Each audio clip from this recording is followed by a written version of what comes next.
The Democratic presidential caucuses in Nevada have now been underway for about a half an hour. We're starting to get some very, very early results. Let's go back to Evan McMorris-Santoro. He's in Sparks, Nevada. That's just outside of Reno, the second largest city in Nevada. You have an update on the actual count where you are, Evan. Yes, Wolf, here at precinct 6202 in Sparks, Nevada, they just finished the first round of voting. That includes the early votes totals that they finally put together, and it is a huge precinct for Bernie Sanders. He has 48 total participants when you count 27 early votes, 21 in person here. He's the only candidate viable in the first round. So what you're watching now are candidates from the other campaigns. That's every other campaign. Supporters of those campaigns trying to get people to come to their group to make the second viable candidate. Because right now, Bernie is the person who has won this caucus with in the first round with the only viability of anybody that she's here. And you know, it's not surprising given the organizing effort that the Sanders campaign put into the ground here in Washoe County. They had several offices. Everyone I've talked to have said they've been everywhere. But so after the first round, 48 votes for Bernie Sanders. 12 votes for Pete Buttigieg. He's going to pull over some of those Trump voters that are dissuaded. I'm sorry, and then 8 votes for Joe Biden. But those numbers are still coming together, and we're still going to put together the final results on that. But right now, we're looking at a huge result for Bernie Sanders in precinct 6202, which is just one of several precincts here in Sparks County. Well, let me read the numbers. Evan, let me read the numbers for our viewers. You can see yes, on the left part of the screen. Right now, very early in this one caucus site, in this one precinct, Bernie Sanders 47.1%, Elizabeth Warren 14.7%. Remember, you need about 15% to qualify to go to be viable, as they say. Pete Buttigieg 11.8%, Tom Steyer 10.8%, Joe Biden 7.8%. You can see those numbers right there on the left part of your screen. Let's walk over to David Chalian and Dana Bash. So, David, explain what's going on right now as we see these numbers.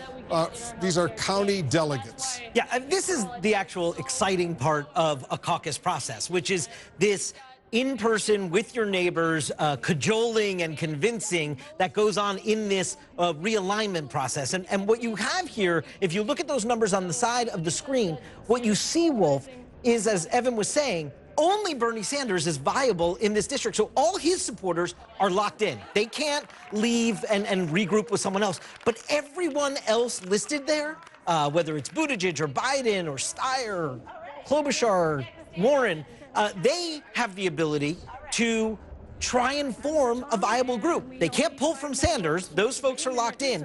But the Buttigieg and Biden folks can talk to each other and see if they can form a group that is viable so that they can get some delegates. So what you have now is you have people, let's say from Buttigieg's camp, going over to the Biden folks and saying, this is why you should come with us. Let's say they want to make it a stop Bernie Sanders argument or something. This is the moment where they try to do that, because right now, only Bernie Sanders is eligible for delegates out of this precinct. You're right. So bottom line is it's the race for second. It's not just the race for second. It's the race to see if there even will be a second in that particular caucus site. Although the results didn't go so well in Iowa, the actual process was fascinating to watch, to be there. And I was at one of the caucus sites in Iowa, and to watch that cajoling was so interesting, particularly since some of it was kind of off the cuff and people genuinely talking to their friends and neighbors saying, come on, you got to come over. Some of it was very much based on training, because a lot of the money that we know that these campaigns have spent, it's been not just on advertising, but on organizing to give them the scripts to get people over. Miguel Marquez is in Las Vegas. He's getting a readout on the caucus site where he is. What are you learning, Miguel? Yeah, these are the very first numbers coming in for precinct 1304 in the outskirts, in the suburbs of Las Vegas. This is the biggest group. At 48.9%, Elizabeth Warren has the biggest number of supporters in 1304. The second biggest is Senator Bernie Sanders at 25.5%. Those are both viable groups in this caucus, in this precinct.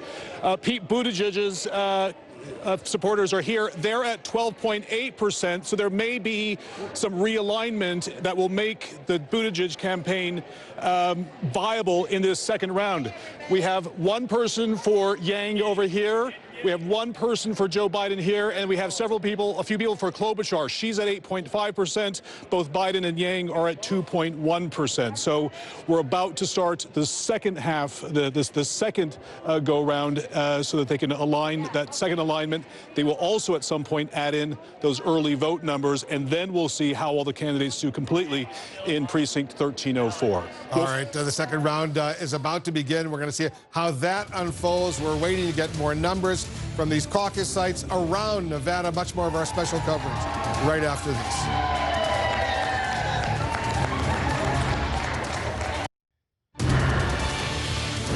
All right, we're watching the results. They're beginning to come in. Let's go back to Sparks, Nevada, just outside of Reno. Evan McMorris Santoro is on the scene.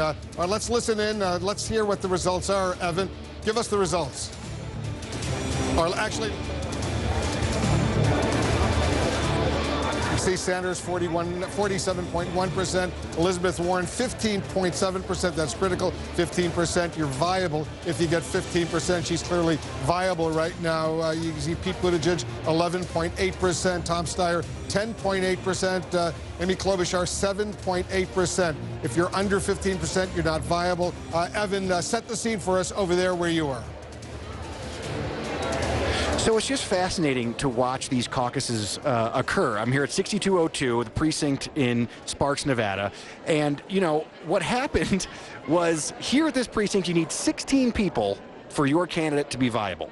And Biden had one person show up in person to caucus. And with the early vote all structured together, Warren had 15 people. And the one Biden woman, she walked over and she sat down and she caucused for Senator Warren, making her viable.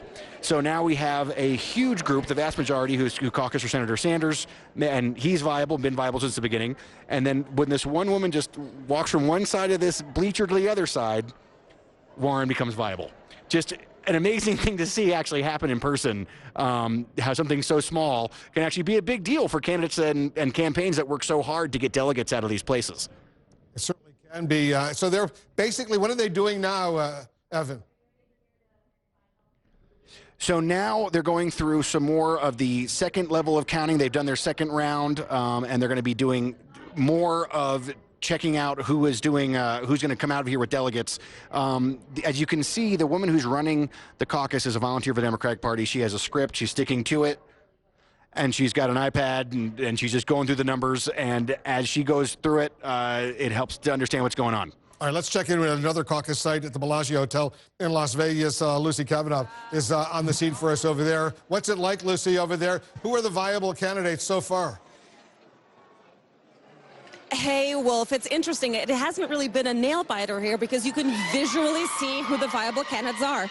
Those cheering right now, those are the folks who came out for Biden. They just had their realignment. They're cheering because some of the non-viable candidate supporters from Warren came over to their side. Over across the room from them are the Bernie Sanders supporters. They are visually, at least, clearly the largest group in the room. They seem to have the most supporters here. The other two candidates who got any support, Warren had 6 people. All of those supporters had to realign, and Steyer had 3. His supporters had to realign as well. What they're going to be doing right now is recounting those final numbers to figure out just how many Bernie got and just how many Biden got. At that precinct, Bernie versus Biden. We'll see what happens. Lucy, we'll get back to you. David Shelley and Dana Bash. So, David, I just want to alert our viewers, they're very, very early. These are very small numbers, but they're indicative potentially of what's going on. Well, these numbers that we're seeing in these rooms are representative of what's happening in that one room, in these precincts. We shouldn't draw any kind of extrapolation as to what is happening statewide. But what is so interesting is that you're seeing the process play out. You're seeing which candidates are viable in that first round of voting. You're seeing how the Nevada Democratic Party has prepared all of these volunteers and site leaders with those iPads to incorporate the very large early vote, and then you see the realignment. Hold on one second. Miguel Marquez is getting some more information at the caucus site where he is. Miguel, what are you learning? So we are in the Lion's Den at Sierra Vista High School in the suburbs of Nevada, and they have now added in the early votes, those that voted from Saturday to Tuesday, and the in-person vote for precinct 1304. Elizabeth Warren is viable with 34.8% of the votes. All right, let me interrupt for a moment. I'll read the numbers. Miguel, hold on for a moment. Miguel, hold on for a moment. We got the numbers on the left part of the screen. Sanders, 36.5%. Warren, 27.9%. They are both viable. The other candidates below 15% are not viable. Buttigieg, 12.5%. Biden, 8.7%. Klobuchar, 7.7%. All right, go ahead, Miguel. Yeah, so and the Biden or the Buttigieg folks are over here trying to get people to come over to their side because they are very, very close to viability. They're speaking to the Klobuchar supporters who are only at 7.7%, or about 8 people here in person, and the Steyer folks that are only about 5 total. Steyer did not have anybody show up in person, though, so for the second round, it's going to be very difficult for him to, it won't be possible for him to get viable, at least at this particular precinct. Other precincts in this room are now starting to break up and starting on their second alignment so they can get finished here. I'm telling you that they allotted about 2 hours for each of these caucuses, but because so many people voted early, it looks like they're going to be done in pretty quick order here, Wolf. Yeah, these are the early votes that are coming in. There's going to still be the final round. We'll see what happens if Buttigieg, for example, becomes viable once those votes are counted. Much more of our special coverage right after this. Tom Steyer, Elizabeth Warren. All right, let's check in with David Chalian. He's getting some more information from the entrance poll results we're getting. David. Wolf, we're taking a look at sort of the racial demographic breakdown and how white voters, Hispanic voters, black voters split among the candidates. But remember, these entrance polls are based on what voters tell us when they're going into the caucuses. Their initial preference is how it is split. This does not account for what happens inside the caucus room like we've been seeing as people move around. But it does give us a clue of what people were thinking and where their support was for that initial first round of preferences. Take a look at the white vote to start with. It's 2/3 of the electorate. 65% of the electorate, according to these early entrance poll numbers, is white. A little higher of a percentage than we saw 4 years ago. And Bernie Sanders wins them just very substantially. He's got an 11-point lead over Pete Buttigieg. Sanders with 30% of the white vote, Buttigieg with 19, Klobuchar with 14, Warren with 14, Biden with 12. Clearly a Sanders category, and it's 2/3 of the electorate. Let's take a look at the Hispanic vote. Sanders won them 4 years ago, and he's winning them again today. He's got 54% of the Hispanic vote, and they're making up 18% of the electorate. So nearly 1 in 5 voters. 54%, again, initial preference. This could change as the final numbers come in. Biden, 14%. Buttigieg, 9. Steyer, 7. Warren, 7. So that is a 40-point lead among Hispanics, 18% of the electorate, for Bernie Sanders. He had an 11-point lead among white voters. Now let's look at African-American voters. This is a category where Joe Biden has an edge. The former vice president is at 34%. Sanders is right behind him, 6 points behind him at 28%. African-Americans make up 11% of the electorate. And Hillary Clinton won them going away 4 years ago. It's part of what drove her success in Nevada. Here, it's a closer competition. Biden at 34, Sanders at 28, Steyer at 17, Warren at 12, Klobuchar all the way down at 3. So you see, this isn't a Sanders category that he wins, but he remains competitive. And with white voters and Hispanic voters, he's winning quite substantially. This is what is giving confidence inside the Sanders campaign about the Nevada caucuses today, Wolf. Very interesting numbers indeed. David, thank you very much. Let's go back to Evan McMorris-Santoro. He's in Sparks, Nevada, outside of Reno. Evan, I understand you have the final votes, the final results from the caucus site where you are at? Yes, Wolf, I do. I'm here, precinct 6202 in Sparks, Nevada, here at the Sparks High School gym. What you're watching right now is the final process where they actually just choose delegates to go to the state convention. The voting is over here, and the results are Senator Sanders, 59.1, Senator Warren, 35.5, Representative Tulsi Gabbard has 3.2, and Tom Steyer has 2.2. What that translates into is 9 delegates for Senator Sanders coming out of this precinct and 6 delegates for Warren. And what's happening right now is people who are actually sitting here in this group are being chosen as delegates to go to the state convention.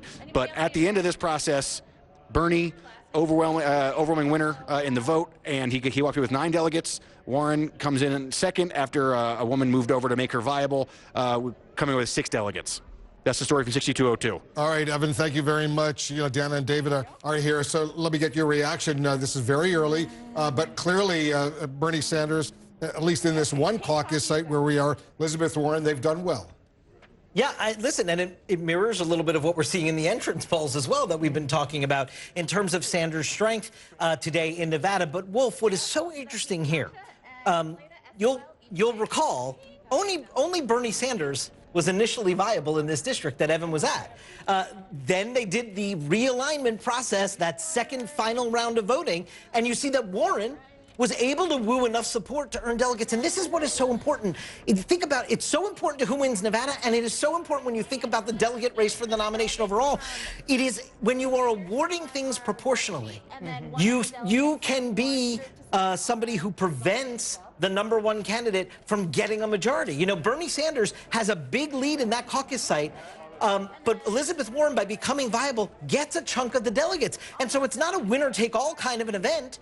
She then gets to accumulate some delegates to keep us standing in this overall race. And then just to kind of bounce off of that, what we are seeing mostly in the entrance polls, and we'll see if this bears out when we get the complete picture of the caucuses, is Bernie Sanders doing extremely well, and among all, Joe Biden is doing better among black voters, but among Latino and white voters, which is 83% of the share of the electorate, he's running away with it, Bernie Sanders. But what you're seeing is, because there are still so many candidates in the race, they're splitting it. They're splitting up the ability to challenge him.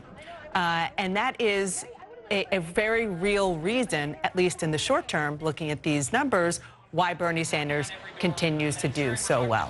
He is doing well, at least so far, very, very early. And he has genuine support, I should add that. Very early in the process. All right, we're going to get some more results coming in from the caucus sites. We have reporters throughout the state, much more right after this. At the end of the day, we must keep our most important goals forefront, uniting around our nominee.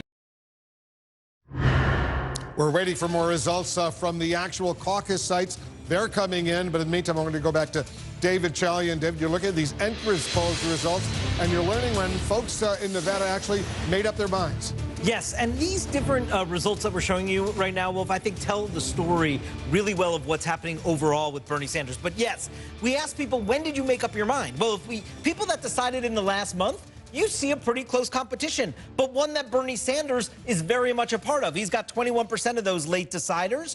Pete Buttigieg has 20%.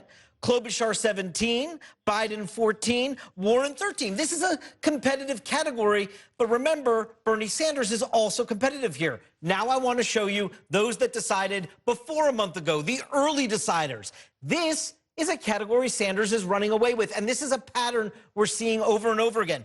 45% of early deciders went with Bernie Sanders in their initial preference, according to this entrance poll. Nobody else comes close to those that decided more than a month ago. 30 points behind him, Biden at 16%, Warren at 12%, Buttigieg at 11%. Bernie Sanders has very sticky support. People go to him early and they stay with him. It is a strength of his in this race. Take a look also at the electability factor. We asked people, are you looking for a Trump defeater or looking for somebody who agrees with you on the issues?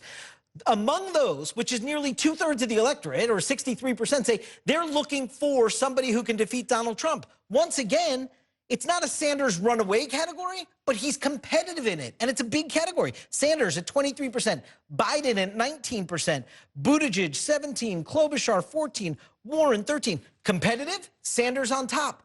Now look at the other side of the equation, which is about 34% of the electorate, who's looking for somebody who agrees with them on the issues.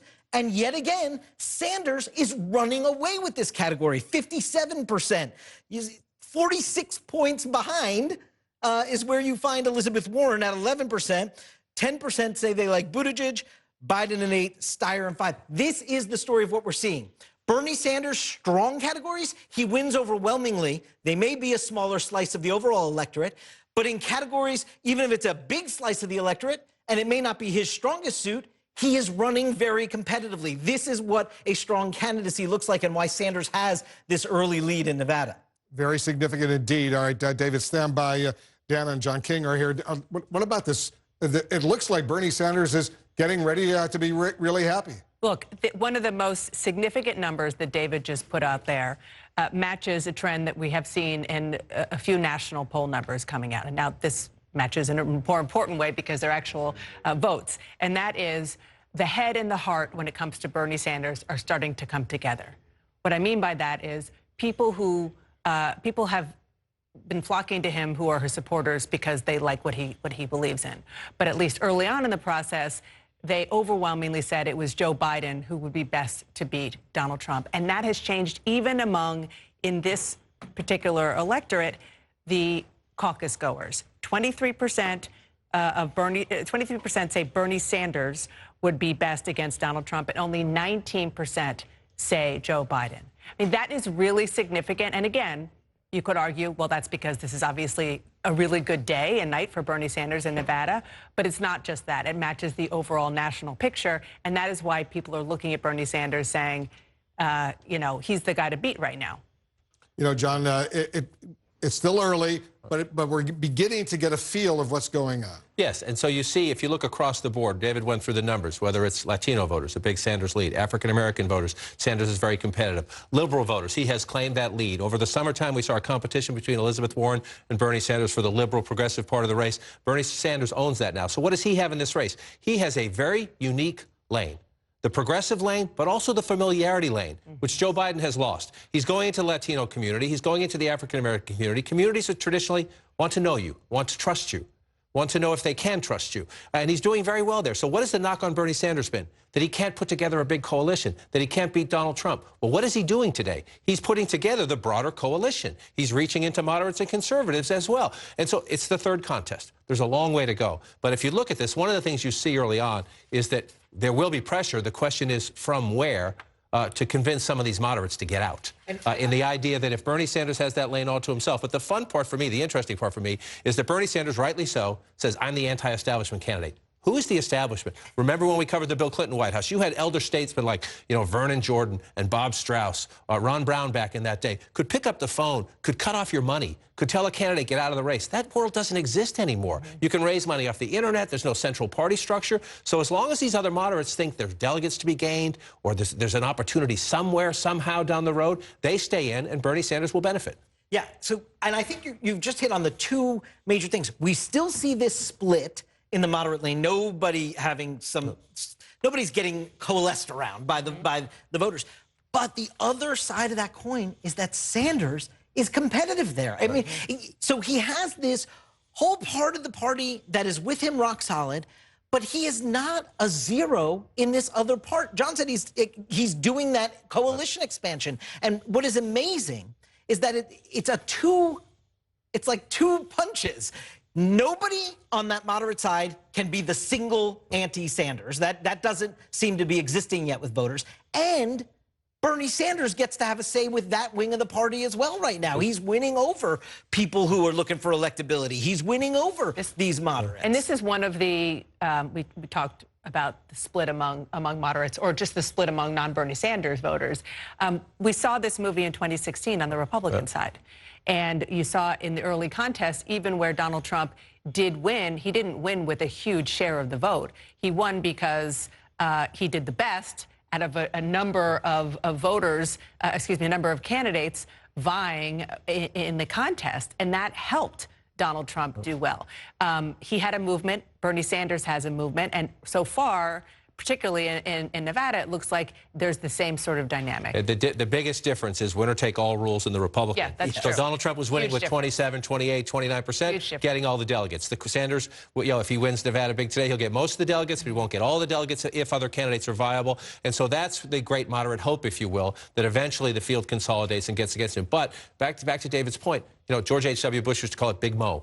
Winning matters in politics. So the idea was, would some moderate emerge in the first early contest to be the alternative to Bernie Sanders? The answer has been no. Bernie Sanders essentially ran even with Pete Buttigieg in Iowa. Bernie Sanders just narrowly won. Imagine the different conversation we would be having. The Amy Klobuchar Friday night debate in New Hampshire stopped Pete Buttigieg. He was on a track, talk to anybody. He was going to win the New Hampshire primary. He was going to beat Bernie Sanders in his backyard. Imagine how different this conversation would be, but he didn't. He didn't, and Sanders ekes out that win, then goes again back to Nevada. I said this earlier, I'm going to say it again. Bernie Sanders learned lessons from 2016. He's a lot more strategic and tactical than he gets credit for. He won the Latino vote 4 years ago. He didn't win the African-American vote, but he has gone back to those communities repeatedly to keep the ties he made, to build new ones, and to tell these people, kick the tires, you can trust me when I run again. 4 years of work has paid off for Bernie Sanders. Now, the other candidates are going to have to look at this if these numbers continue and figure out how do we regroup by South Carolina, and then what comes after that, which is the blur. Super Tuesday, 14 states and American Samoa on one night. March 3rd. We're about to get some more actual results from caucus sites, much more of our special coverage right after this. We're getting some more final results from various caucus sites throughout Nevada. Let's check back with Lucy Kavanaugh. She's at the Bellagio Hotel in Las Vegas. What are you seeing? What are you learning, Lucy, over there? That's right, Wolf. The room is rather empty behind me, and that is because the second and final round of voting has wrapped up. If our viewers take a look at the left side of the screen, you'll see that Sanders came in at the top with 61.8% of the vote. Biden coming in next with 36.6%, and then 1.6 uncommitted. That's just two people here who were uncommitted. So those big picture trends, those early voting trends that David and Dana and John were talking about before we went to break are being reflected here. Again, this is just one caucus site, a microcosm of the bigger picture, what's happening here in Nevada. And again, this site is unusual because these were shift workers. So there was no early results that were tallied in here. It's kind of like Iowa. What you saw is what you got. The largest number of people coming out for Bernie Sanders. And that's actually quite interesting because there were a lot of union workers in this room, including culinary union workers. And remember, over the week, the previous week, we saw the culinary union distancing itself from Sanders over the potential fears of losing their access to the very special health care that they have through the union. And so it's interesting that Sanders did come out on top here with 61.8% of the vote. Wolf, throwing it back to you. All right, Lucy, thank you. David Chalian, it's interesting that at least in this one caucus site, the former vice president, at least he was viable. Yeah, he was viable, and this is the Bellagio. This is a strip caucus. The whole purpose of setting up these caucus sites on the strip are to allow shift workers to be able to participate. And what I think you see what is so interesting here is the union split, and we've seen this quite a bit. There's a difference between the leadership of a union and how they want to position themselves politically in their sort of power table settings than the membership, rank and file members of a union. By the way, we see this in a general election. We think of unions as a Democratic constituency, but remember, I mean, one of Donald Trump's successes, a lot of union members, it's the Reagan Democrats, the same thing. A lot of union members went for Donald Trump. The membership and the leadership are not the same thing. And I think why you see Bernie Sanders doing so well at a place like that is union driven is because the members showed up for Bernie Sanders. And the question is, does this continue through the primaries in the sense that a lot of union leadership is for Joe Biden? The culinary union did not endorse. They wanted to endorse. They knew they couldn't because they would have endorsed Joe Biden, the leadership, and they would have had a revolt among their members. Lucy was showing earlier all those uniformed hotel workers for Bernie Sanders.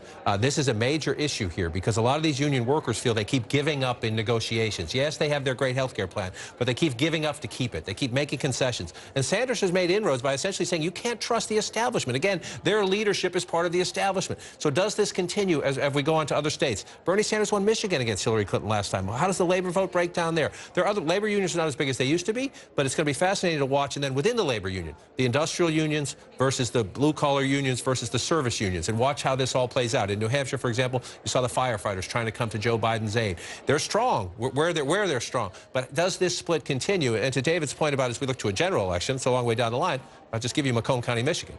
Donald Trump won it. He won Michigan. He's president of the United States. So this is something we're going to watch as it plays out. But this is another example where the anti-establishment message of Sanders, we think of it as this big picture message. You can see it in those hotel uniforms in that ballroom of these people looking at their own local union leadership and saying, no, Sorry, you sent us a memo saying under no circumstances support Bernie Sanders. There they are, standing up in public, supporting Bernie Sanders. And let's drill down on what that means for Joe Biden in particular, because you mentioned that based on the other snapshot caucus sites that we've seen, Joe Biden is doing really well here in that he's viable. He's coming in second place. He's got over 36% of the vote. But then the question goes to, even given how much support among the union brass he has gotten nationwide, but in particular in Nevada, given all of that, the fact that he only did 36%, what does that say about how we're going to see him do in Nevada, in particular, where, you know, nobody thought he was going to win, but the hope among the Biden people was that he would at least get a foothold back into the game. And we'll see if that happens, particularly since this should be Biden territory, based on what David and John were just saying about the union support there. That's another snapshot, as you correctly point out. Evan McMorris Santora is in Sparks, Nevada, outside of Reno. You're in a different precinct right now. Evan, what are you seeing there? Yeah, hi, Wolf. The virtue of having many caucus sites in one high school gym is I can walk from one of them when it's done to another one that's still going on. And behind me, 6108, precinct 6108, has just wrapped up its final round of voting and is awarded its delegates. Here's another story, just like the last precinct we had here, where Bernie did very, very well. 71.3% of the vote for Senator Sanders, 21.3% for Elizabeth Warren, Senator Warren, 5% for Mayor Pete, and 2.5 for Joe Biden. That translates into only viability for Senator Sanders and Senator Warren, with Bernie leaving with 11 delegates and Warren with 4. So that's walking over from the senior section of the gym to the junior section of the gym. We see another good precinct for Senator Sanders. Outside of Reno. All right, Evan, thanks very much. David, significant numbers there. No doubt. I mean, all of the information coming in is telling one story, which is Bernie Sanders seems poised, and we'll wait for the actual vote to get reported to the party, and we'll watch it all get counted on the wall as the vote comes in. But every sign, our caucus precinct reporters, our entrance polls, is pointing to what the strength of Bernie Sanders is displaying tonight in Nevada. And these are two very different parts of the state. They're both somewhat urban, suburban area, urban, and then suburban areas. The question is, and that's where most of the population is, right? In Reno and Las Vegas, mostly in Las Vegas. The question is there any way that, particularly given the split that we've been talking about, at least some of the rural vote will help bring back some of the other non-Bernie Sanders candidates? And to David's point he made earlier, talking about the entrance polls, about Sanders support being sticky, you cannot undervalue how important that is as we move forward. Again, we have 1 week to South Carolina. We're in this sort of quaint phase of the campaign: Iowa, New Hampshire, Nevada, South Carolina. Then we have the blur. 3 straight Tuesdays. It's the first one, Super Tuesday. We have 14 contests, 14 states, plus American Samoa, where nobody can compete with Michael Bloomberg's money. Bernie Sanders is the only one who can come close right now. He can't even come close, but he can be competitive spending money. But the idea that you have this army, these committed, sticky supporters, that is money. That is money, because you've got your 15, 18, 20% baked in. You use your resources to try to build it. You cannot underestimate, especially if this field stays, 5, 6, 7, 8 candidates, the importance of that sticky supporters. I think it's going to be the line of the campaign so far for Mr. Chalian. He's right. And it's incredibly important when resources become such an issue. Look at how much does it cost to advertise in California, Texas. Those are just 2 of the Super Tuesday states. So you can move your resources elsewhere if you trust your army. And what Sanders is proving so far in this campaign is that his people, it may have a ceiling, but in a crowded race, that is a core group that is performing for him very well. Hashtag sticky supporters. All right, we're going to stick around. We're getting some more results, and there may be a tie at one of these caucus sites. So we're going to have that and a lot more of our special coverage right after this.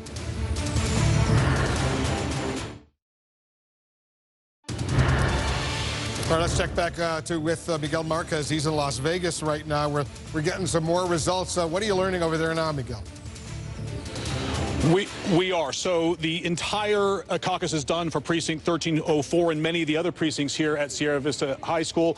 This is the actual poster. This, if you are a candidate, this is where you want to be in this column. A yes for Senator Bernie Sanders, a yes for Senator Elizabeth Warren. They both qualified, both at 47.9%. There were 4.3 that were undecided. The Buttigieg campaign and the people that were here for Buttigieg, that collapsed. He was at about 13% after the first round. The Klobuchar folks did not go over to Buttigieg. The Yang folks did not go over to Buttigieg. They either joined Warren. Her numbers went way up in the second round, which was interesting.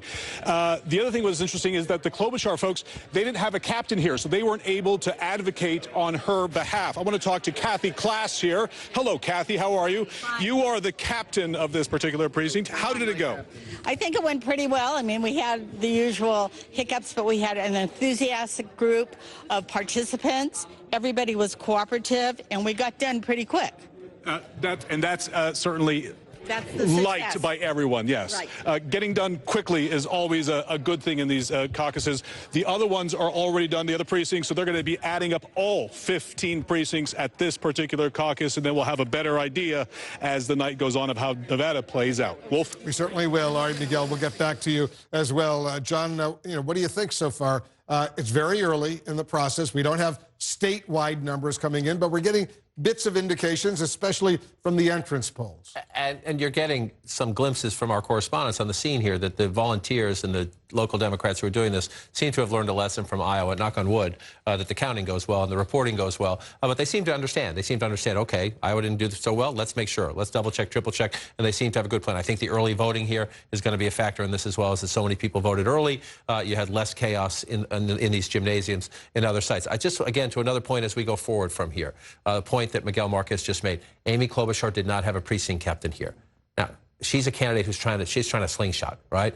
She's an underdog all the way. She has a strong showing in New Hampshire, and then she's short on money, and she's trying to figure out, how can I make a mark in a race that has a former vice president, Bernie Sanders, who ran last time, a billionaire in Tom Steyer, and another billionaire in Michael Bloomberg? How do you slingshot and make yourself relevant in a race? Well, you have to win somewhere, or you have to keep surprising somewhere. But how can you build an infrastructure in a week? It's really hard. And so when you see at a place like this, she was not going to win Nevada, but when you just hear she didn't have a precinct captain, is that a symptom? Do they understand we couldn't get it done in time for Nevada, and we're going to get it either in South Carolina or make a mark in 2 or 3 states on Super Tuesday? She can't compete everywhere. Or is that okay, sometimes candidates make a mark, they surprise us, but then they fade pretty quickly because it's very hard to come up with the money and the infrastructure to run a presidential campaign as the calendar expands.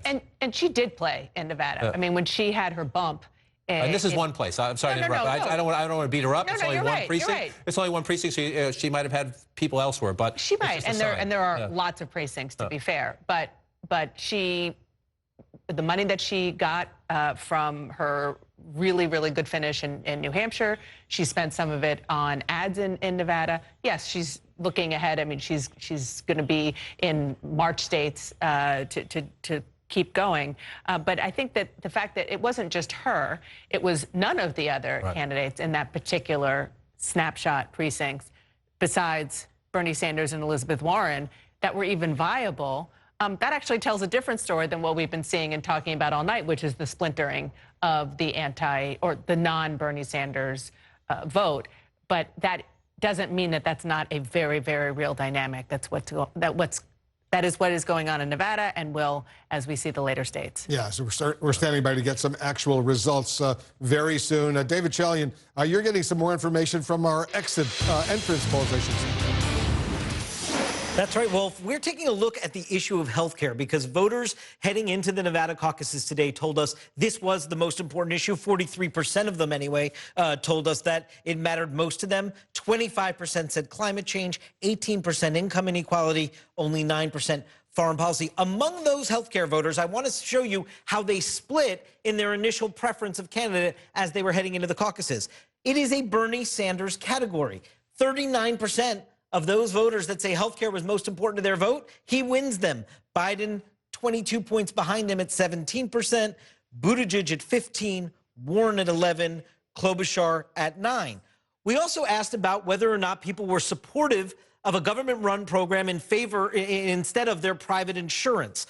34% told us they were opposed to Medicare for All, about a third of the electorate. So Medicare for All opponents went for Joe Biden at 26% and Pete Buttigieg at 25%.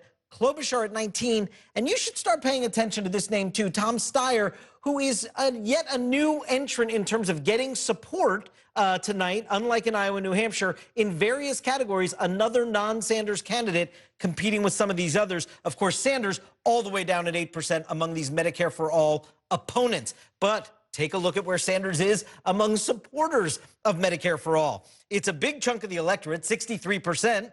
He wins 51% of those voters. Warren is next and not that competitive. She's down at 15%. Then Buttigieg at 10% with his Medicare for All who want it option. Biden at 9%. And again, there's Tom Steyer at 7%, showing up as one of those non-Sanders candidates trying to, compete with Buttigieg, Biden, Klobuchar, Warren. And what you see here among Medicare for All supporters, 2/3 of the electorate, this is Bernie Sanders' strength. Well, certainly is. All right, David, stand by. We're getting more results from Nevada caucus sites throughout the state. We'll share those with you when we come back. Much more of our special coverage.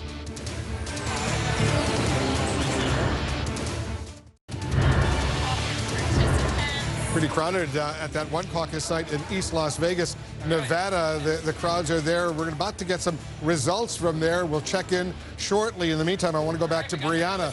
Brianna, this is shaping up to be a very, very important night for some of these candidates. It certainly is, and let's check in here with our fabulous brain trust on this key evening of the Nevada caucuses. Maria Cardona, what do you think as you're watching this? The numbers are such a good indicator for Bernie Sanders. They really are, but the first thing I want to say is I'm so glad we're not talking about process after Iowa. I don't want to jinx it, so that's all I will say. It's great to be actually talking about results. And on the results side, I do want to make a comment about Bernie Sanders and Latino voters.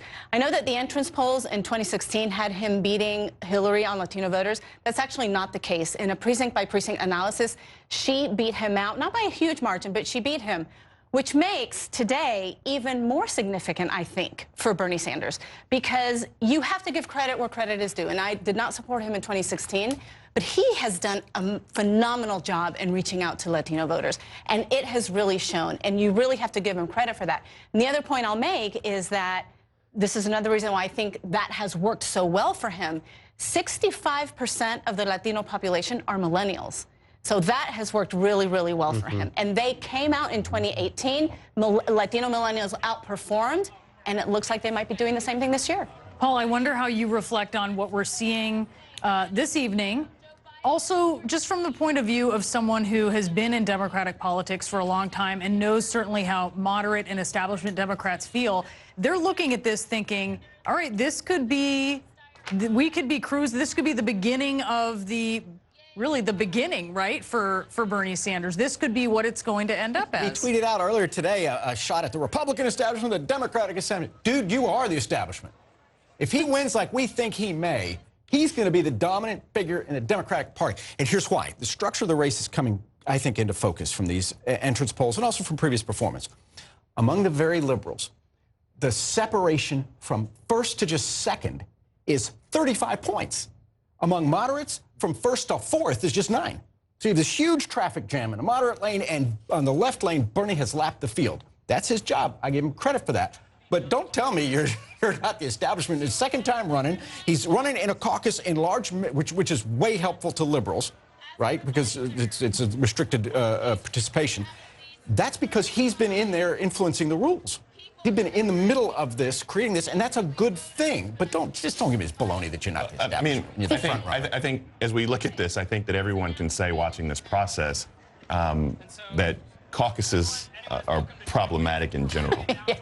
Let me just say that they're problematic in general. It's very hard for people to participate in caucuses. Right. You got to get childcare, etc. Take a full day off to do what you need to do. So setting that aside, I do think that this cluster that we're seeing in there was early voting for 4 days. We should mention that. So there was that. Correct. But it's not a secret ballot. Right. Which is a huge deal. Which is a huge deal. But this cluster that we're seeing in the middle lane with Pete, Amy, and Joe Biden is going to have to sort itself out. Right. And I think that if Joe Biden is the only one, or Joe Biden and Pete are the only ones who are viable meaning placing over 15% coming out of Nevada, then people have to do some soul searching. I'm still asking the question. I mean, how much did this debate performance help Elizabeth Warren, other than the money that rained down on her? Where does she go win? Where do Warren and Klobuchar go? And then if Pete doesn't do well here, or he doesn't qualify here, we know that he has trouble with African-American voters. That's the next stop in South Carolina. I just wanted to agree with everything Bakari said. There's one thing that I'm two things I'm fascinated. Run that back. I know exactly. Put that on a loop. Put that on a loop. But two things I'm fascinated by: split among moderates. Bakari's right. Biden 23, Buttigieg 21, Sanders 21. I mean, Sanders is thrilled with that number because, to Paul's point, he is way ahead. But at the end of the day, they're not probably going to be for him. I agree. That's 1 out of 5. The only other one, and this could change. This could change. But I do think 64% of people said beating Trump was the most important thing in choosing a candidate. Sanders is ahead among that group, 23-19. Now, that could just be reflective of the fact that if he does wind up winning by a large margin, it makes sense he's going to win all these subgroup questions. But that's when we look at electable, I think we look at people want electability. Well, that's not going to be Sanders. Seems to me a lot of people don't necessarily draw that same conclusion. Well, and you have to win contests to become electable. I mean, and Bernie has shown he's able to do that, even though Iowa was a little bit of an asterisk because it was a tie. But I wanted to talk a little bit about health care, and David Chalian alluded to this a little earlier, but the disconnect between we had this culinary union fight with Bernie Sanders last week, and then because they wanted to protect the Cadillac plans, which would be done away with under a Medicare for all system. But our reporter Scott Bixby is in Nevada, he's in Las Vegas, and he was just talking to workers there, people who are in the union but aren't necessarily leadership, and what they were telling him was, yes, love my health care plan, it's fantastic. What if my restaurant closes and I don't have health care anymore? Something like Bernie Sanders is talking about, I would be covered. So that disconnect, and that's why it's not necessarily that if you're in the culinary union, you're going to vote against Bernie Sanders, because it's also, not a lot of these jobs are not necessarily forever, and these folks know that, and healthcare is the most important thing to most people who are casting a ballot today. Yeah. I think when we look at Nevada, too, we talk a lot about it's going to be the first real introduction of Latino voters. We go to South Carolina, it's going to be the first real introduction of African-American voters, into this process. But I think that if you take a step back and you look at Nevada as a whole, it's really the first introduction of blue-collar voters in a very, very, very big way, because you're looking at service jobs that really dominate Las Vegas, and fairly well-paying service jobs as well. I mean, people go there to work. But at the same time, you're looking at an electorate out there that is looking at an American dream that, for most of them, is lost, okay? So they're looking back at Washington saying to themselves, you have forgotten about me. And you have Bernie Sanders on the other side saying, I'm going to burn down Washington. And at the same time, to Chris's point, because you stole my point, Chris, and I'll never, ever forgive you for that, is that I think one of the most important numbers coming out of this is that more than 6 in 10 Democrats want somebody who can beat Donald Trump. And right now, they think it's Bernie Sanders. And I think that all this talk that we have, and believe me, there's a lot of truth to it, that people will not back Bernie Sanders if he becomes the nominee. I think that is out there. No, Iowa and New Hampshire were similar. You're so correct about that. I mean, like, if Bernie Sanders wins the nomination, give me a Bernie Sanders T-shirt. Like, there is versus Trump. There's not a question about that. But there is concern, and what you're starting to see, even in South Carolina, Congressman Joe Cunningham actually stated that there's concern not about the top of the ticket, but down ballot. And so that is the growing concern. And if Bernie Sanders wins tonight with 30-35%, that still means that 65% of the electorate chose somebody else. That moderate lane that we're talking about, he got 20%. That's good. That's a good 20%. It looks good because there's so many people running. But when it gets down to 2 or 3 people, then those numbers change drastically. And so I think that we still have 54 states and territories. 54 more nights. 54 more. I think that's right. This is still just the beginning of the process. Now we're going into what is going to be a marathon, right, with Super Tuesday, and it'll all be a much clearer picture will come out of that. But I think that I think you mentioned this earlier, if the moderates don't get together, then Bernie is going to run away with it. Right. And I think one of the reasons why he's doing that, and you all mentioned this earlier, I think what he has been able to do in transforming, redefining himself as being the electable one is one of the biggest stories coming out of this. If this continues on, that is going to be a reason that he's going to catch fire in all of these other states. And if no one else comes in, right? That's right. And we are about to get some results from another caucus site in Las Vegas. We're standing by for the first big batch of votes to come in. We have much more of our special coverage of the Nevada caucuses after this.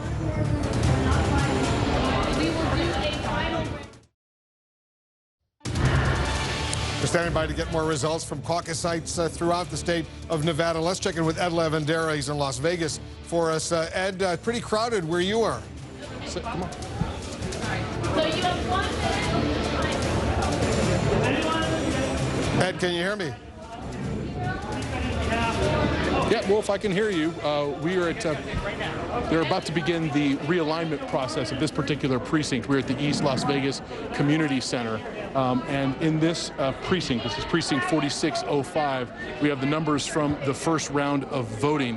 And essentially the only two candidates that are moving on that are viable after the first round are Bernie Sanders with 42% of the vote and Elizabeth Warren with 19% of the vote. Those are the two candidates moving into the final alignment. And now they're about to begin the process of making pitches to those other voters who need to realign. Now, I want to go down the list here as well. You have Pete Buttigieg, who had 14%, Joe Biden had 8%, Amy Klobuchar had 8%, and Tom Steyer had 5%. So now those voters will begin the process of listening to the pitches from the supporters for Elizabeth Warren and Bernie Sanders, trying to get those voters onto their side. They each get about a minute to make their pitches to these voters. So far, this is one of the largest. This is the largest precinct at this particular location that we're at. They had a total of 229 voters in this particular precinct. 77 of them are the ones that you see right here, and they had 152 that voted early in this precinct. So you can really see the influence of the early voting participation in all of this. So it would have been 229 people here in this location, Wolf. Instead, we have just 77. And they're now, you can see this gentleman here right behind me in the blue shirt, who's making the case and trying to get these voters to consider their realignment. And then that process will begin here shortly, and then we will have the final vote for this precinct 4605. We'll see what happens at that front. Pete Buttigieg is clearly within striking distance of being viable. 15%, you need that. David Chalian, you're looking more in-depth at these entrance polls. That's right, Wolf. We're taking a look at the age factor. It has been a driving force in this nomination race throughout the last year. We've seen this.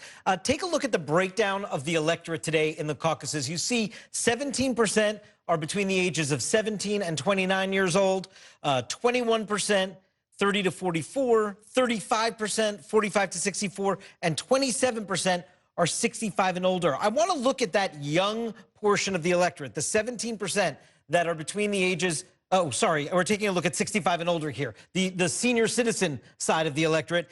Biden at 27%, he runs ahead of everyone else among these older voters. Klobuchar 20, Buttigieg 13, Sanders 13. Again, he's in the game here. He doesn't zero out, but it's nothing like his support with young people. Take a look at the 17 to 29-year-olds. They make up 17% of the electorate. Look at this Sanders number, Wolf. 68% of them.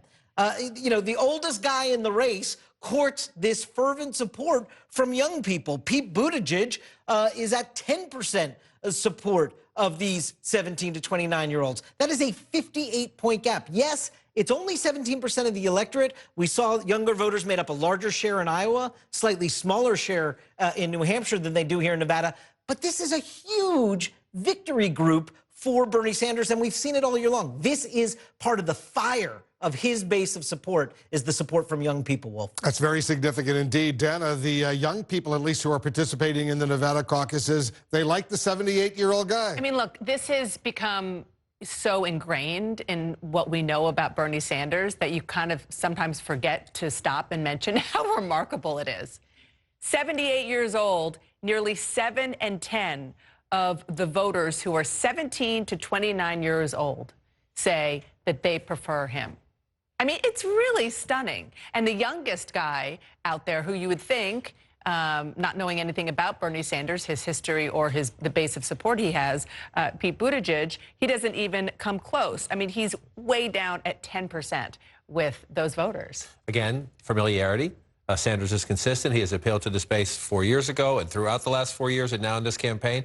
This is another problem for Mayor Buttigieg, new on the national stage. It's hard to scale up, especially against a big force, and Bernie Sanders is a force. But as yet another example, if you look at those two groups of numbers, Bernie Sanders with younger voters, he has a lane. He has it all to himself. He dominates it.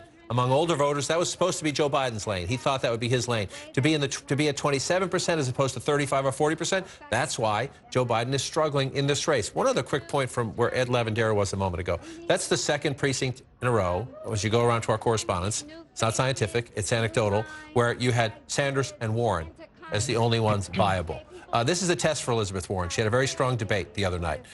She has a national organization that did not prove itself in Iowa, did not prove itself in New Hampshire. The question is, will it prove itself at some point? Let's watch as this plays out, especially the caucus rule with viability. Is she, because of viability rules, because of early voting, because of organization, is she maybe going to make a statement tonight that might surprise us? That's just two little clues. I don't want to make too much of it, but it's interesting. And on that note, it might be an appropriate moment to take a step back, think about where we have been as we look at where we are going to go. When I say that, I mean look at where the delegates were coming out of Iowa and New Hampshire. First, look at Iowa. Pete Buttigieg, remember, it was very delayed, but he did better than Bernie Sanders, although the percentage of delegates are similar. To the point that you said before, John, Elizabeth Warren had a very disappointing finish in Iowa. She only had 18% of the vote, and everybody out there had talked about how amazing her ground game was. Same goes for New Hampshire, neighboring state. Elizabeth Warren got only 9% of the vote there, and Amy Klobuchar, who is from the Midwest and is not well known at all in New Hampshire, had that great debate night. She beat out her fellow senator, and again, it was Bernie Sanders and Pete Buttigieg. So that speaks to, if you're looking at Elizabeth Warren here, what we have seen anecdotally in these caucus sites that we've been watching. Maybe it's not going to get her a whole lot when it comes to delegates, but what she has been trying to do in the debate and in the CNN town hall and everywhere in between, try to make enough money, to raise enough money to stay in the game to boost this delegate count. Stick around. There's a lot more. We're waiting for the first statewide results to come in from the Nevada caucuses. Much more of our coverage right after this. Okay, the people in the non-violent...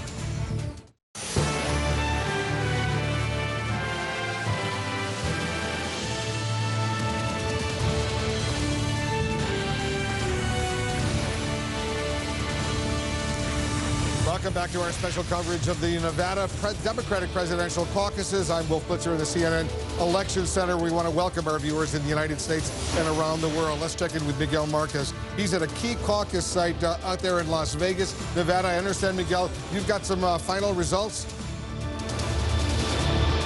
We are. We're looking at probably the final precinct at Sierra Vista High School, which is a big caucus site here. There were 15 different precincts meeting here and caucusing here. This is 6658. They are almost done. We can tell you final numbers right now if you want to move it and show them what they're doing right now. Pete Buttigieg won this one at 39.4, came out on top. Bernie Sanders at 37.8. Elizabeth Warren at 22.8.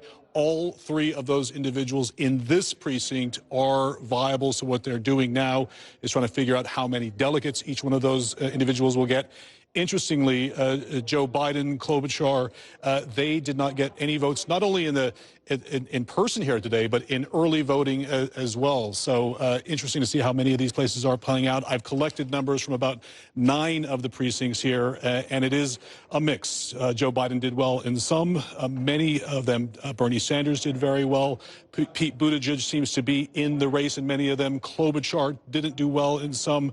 Warren did very well in certain of the precincts as well. So it'll be interesting to see as these final numbers start rolling in later this evening. Wolf? All right, we got some new numbers coming in. We've got a key race alert.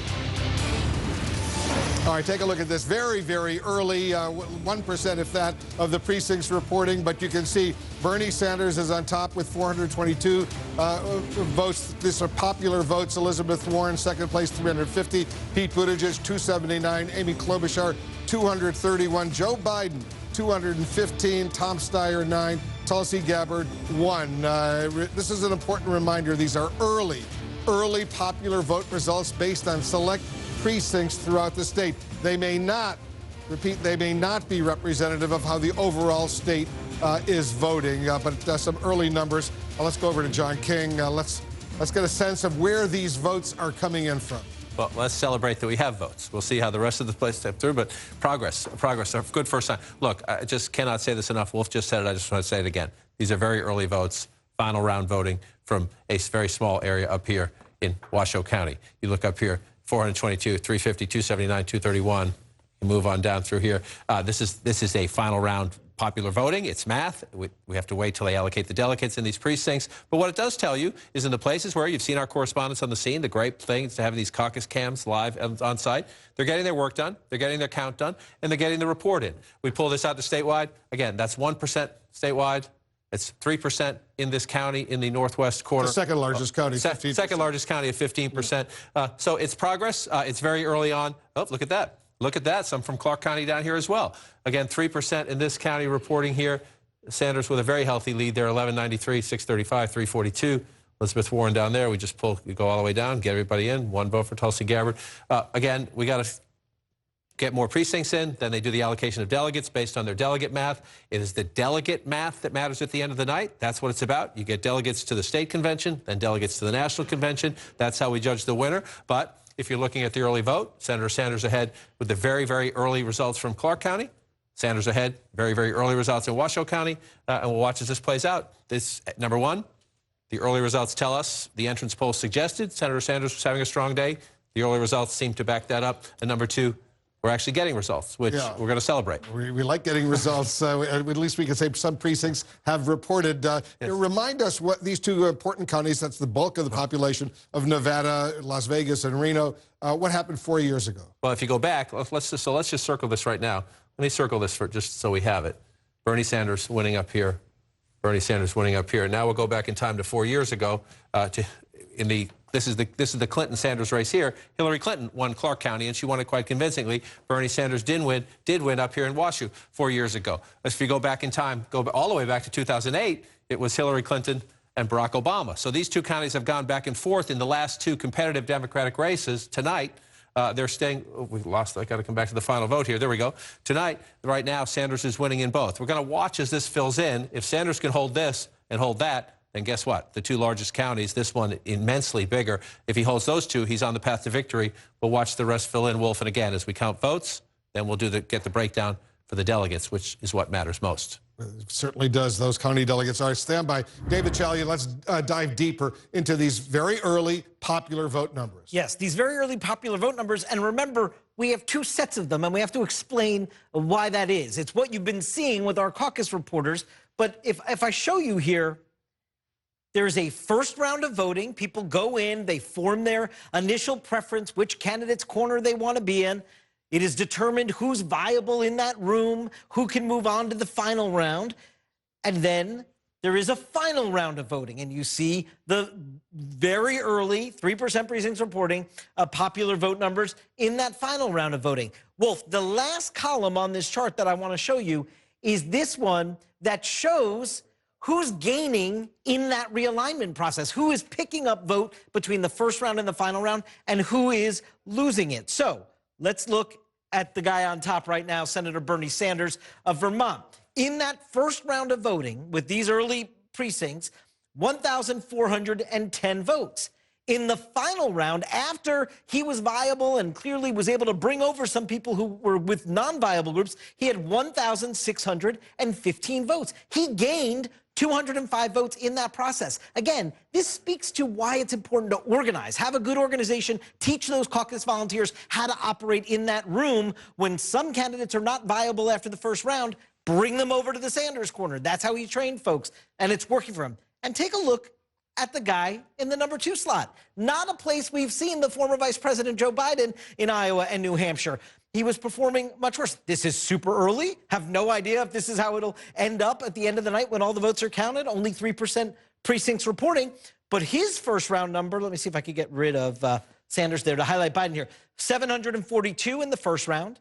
Then he got 850 votes in the second round so far. That's a gain of 108 votes. Joe Biden, who, you know, we didn't see much gain between first round and final round in Iowa.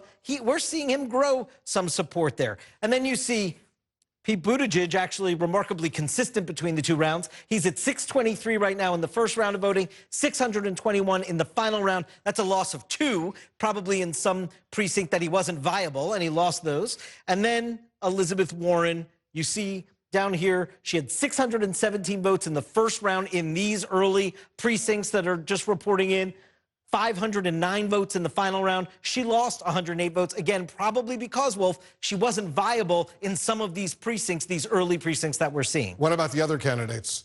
So take a look at the other side of the ledger, and you'll see these candidates lost even more in terms of Amy Klobuchar. She was at 425 votes in that first round of voting. She's at 305 votes in these early precincts.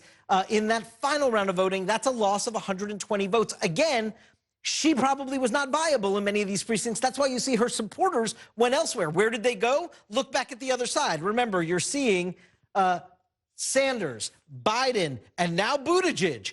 He was on the red side before. He's now green. He's gained some of those votes. Take a look over here on the right-hand side. Tom Steyer, hang on. Tom Steyer in the first round of voting had 361 votes, competitive. But in the final round, 130, not viable in many, didn't hit that 15% threshold in many precincts that we're looking at. He lost 231, and then Tulsi Gabbard did not have much vote at all, 18 in the first round, 2 in the final round. She lost 16. We're about to get a lot more numbers coming in here in our special coverage. We will continue right after this.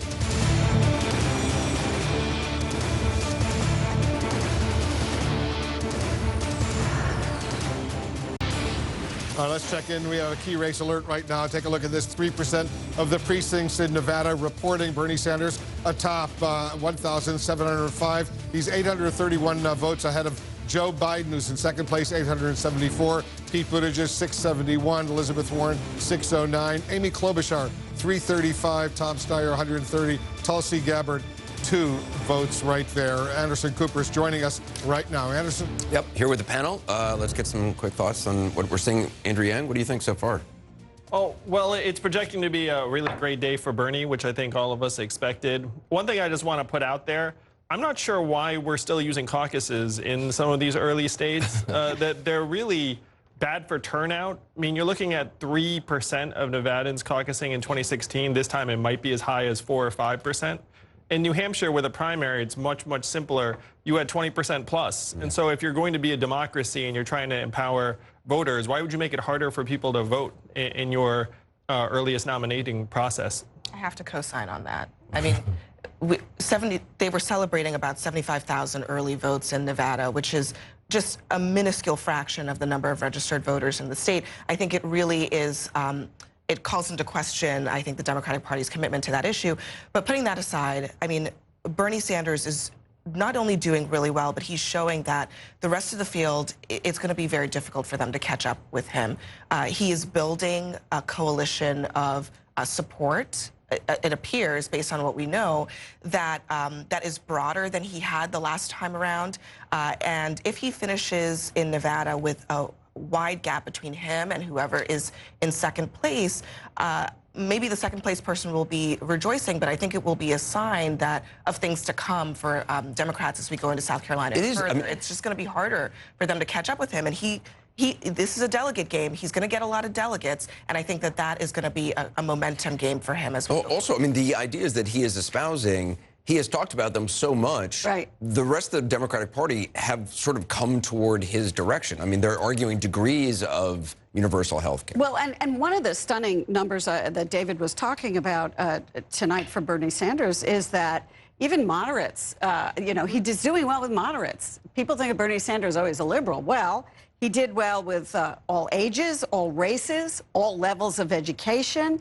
And he's the close second to Biden among moderates. Biden, at this point, who knows, still kind of inches him out. So I think, obviously, I agree with you. He's the clear front runner. The question I have is number 2 now.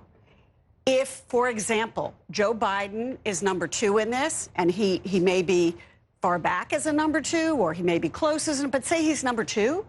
It gives new life to his campaign. If he does well with African-American voters, those 60% of the electorate in South Carolina, it may help him, give him a head of steam there. So I think that the Biden campaign, which has been saying we'll be very happy with second, will be thrilled with second, and it will help them going into the next state. It would also help them raise some money because they're completely broke. Look, this is extraordinary. I mean, people in the establishment's jaws are hanging off their faces. Nobody 6 months ago thought we'd be sitting here with Bernie Sanders on his way to the nomination. He's on his way to the nomination. Now, something could happen to stop him. Somebody might have some marbles to throw on the stairs or banana peel. They better find it. Money? They better find it, because this guy is off and running, and he's done something extraordinary. First of all, and I'm sure we'll hear about it from you, this is a youth quake. You got a new generation stepping up. They're not scared of any of these ideas, and they're tired of hearing Republicans call everything that we say socialist. So they've ruined the word socialist. It doesn't mean anything for the younger people. You've got the Latinos stepping up now in a major way behind Bernie Sanders. He's running as if he's a Latino candidate now. And these ideas are no longer as scary to a whole bunch of Democratic voters. This could be a disaster for us in the general election. It's hard to know, but this is a phenomenon. And, you know, we got to acknowledge people underestimated Bernie Sanders every step of the way, including today. I think that's right. I mean, 4 years ago, we saw what was possible. And again, today, we are hopefully going to see that it's actually real. It's tangible. And especially, I think one of the biggest undiscussed stories, particularly when we're talking about Latino voters and immigrants, especially in a state like Nevada, is that his story of also having an immigrant story of his parents fleeing from persecution and, from Germany, and being able to really relate on a really personal level with a lot of young Latinos. And so I think that looking at these results, Latinos and people of color within the Democratic Party have waited so long for results on some of these broken promises, and you are seeing movements of young people, movements like Make the Road, who are down on the ground right now, and other Latino groups that have been doing the work for a really long time. And tonight is really a big moment for them. It's emotional for them. And you go to Sanders. I stopped by a Sanders rally the other day. He's the only one on the Democratic side who can say that they have a movement. Oh, I mean, absolutely. there's no.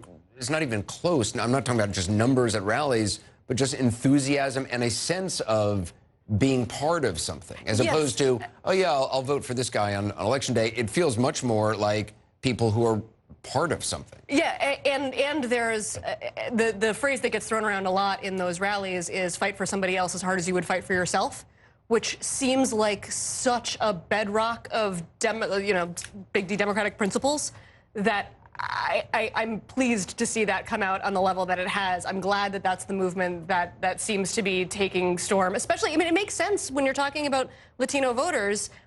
Bernie Sanders prioritized them in Iowa. He prioritized Latino voters and Muslim voters in Iowa. That would not have been seen as a winning strategy until it won. And it's not because they turned out in record numbers and swamped white voters. It's because the white voters he was speaking to realized that that was an important part of their fight. It's hard to be mad about that from a progressive point of view. The one thing that I want to say about Nevada's process today, in defense, if I can, Saturday voting.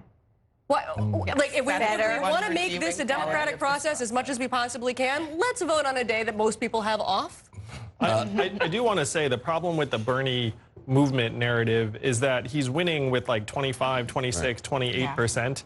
And that includes even in a state like New Hampshire that he won cleanly with over 50% last time.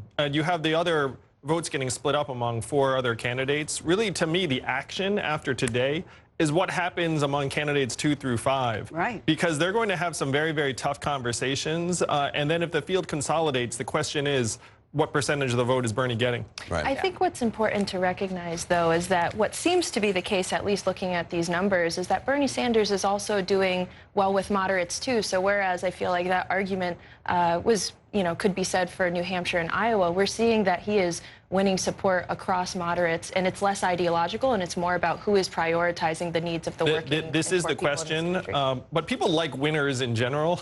Like a lot of people looking up being like, oh, you know, like I'm starting to warm up to this guy. Just because after you start putting up a bunch of #1s next to your name, that's true. You start looking better. Everyone's a Yankees fan. We're gonna take a quick break. We're getting more votes out of Nevada on this crucial caucus night. The numbers ahead. We'll be right back.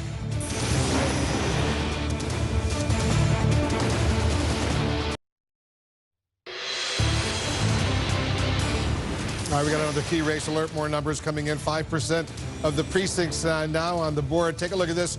Shaping up to be, it's still early, but looking pretty good for Bernie Sanders. He's ahead with 3,169 votes. That's the popular vote. Joe Biden right now in second place, 1,471. Pete Buttigieg, 1,174. Elizabeth Warren, 1,044. Amy Klobuchar, 562. Tom Steyer, 279. Tulsi Gabbard, 6 votes. Remember, this is still very, very early in the process, but it's shaping up looking pretty good for Senator Sanders right now. Dana? So, Wolf, let's check in with our reporters who are covering both Bernie Sanders' campaign and Joe Biden's as well. Let's start with Ryan Nobles, who's with the Sanders campaign in San Antonio, Texas, not in Nevada. Ryan. Yeah, that's right. And actually, Senator Sanders right now in El Paso speaking to a huge crowd there as his campaign already thinking about those big Super Tuesday states. But I can tell you, Dana, inside the Sanders campaign, they are very hopeful by what they're seeing from these entrance poll results, meaning that the work that they put in certain areas, particularly the Latino vote, also their messaging on Medicare for All appears to be paying off. And of course, the issue of Medicare for All, that was thought to be a potential weakness for Senator Sanders in the state of Nevada because of how powerful the culinary union the culinary union is there and their opposition to Medicare for All. But our entrance poll results show that the majority of folks that participated in the Nevada caucus actually support Medicare for All, and that is, of course, one of Bernie Sanders' signature issues. Now, I should say that the Sanders campaign, while they do feel very confident about where they stand right now, they are taking nothing for granted. One aide said that in a caucus situation, you don't take anything for granted until all the votes have been cast and all the results are in, especially because these periods of realignment that take place over the course of the day. So even though the early returns look good, they are not going to claim victory until they know that that is exactly how this is going to all play out. But I do want to show you what's playing out here in San Antonio. As we mentioned, Senator Sanders not expected to be here for another 3 hours. Take a look at this. This is a huge line of folks that have come here to participate in this rally that's going to take place here tonight. This could end up being a victory party for Senator Sanders if the Nevada caucus results go in his direction. It looks as though these folks want to be a part of it. And of course, a turnout like this, there were folks here, you know, as early as 2 hours ago to participate in this rally here tonight. You can sense the momentum behind the Sanders campaign. And of course, Dana, tells us of how these results could go tonight, but it's very important for Sanders as he heads into Super Tuesday because Texas is one of the biggest prizes on the map. Dana? It sure is, and that's coming down very quickly. Let's go now to Biden's campaign, to Arlette Saenz. And Arlette, the former vice president is still in Nevada where the caucuses are taking place. What does that tell us? What are they trying to telegraph by doing that as opposed to going ahead to another state like Senator Sanders is or like he did last time around?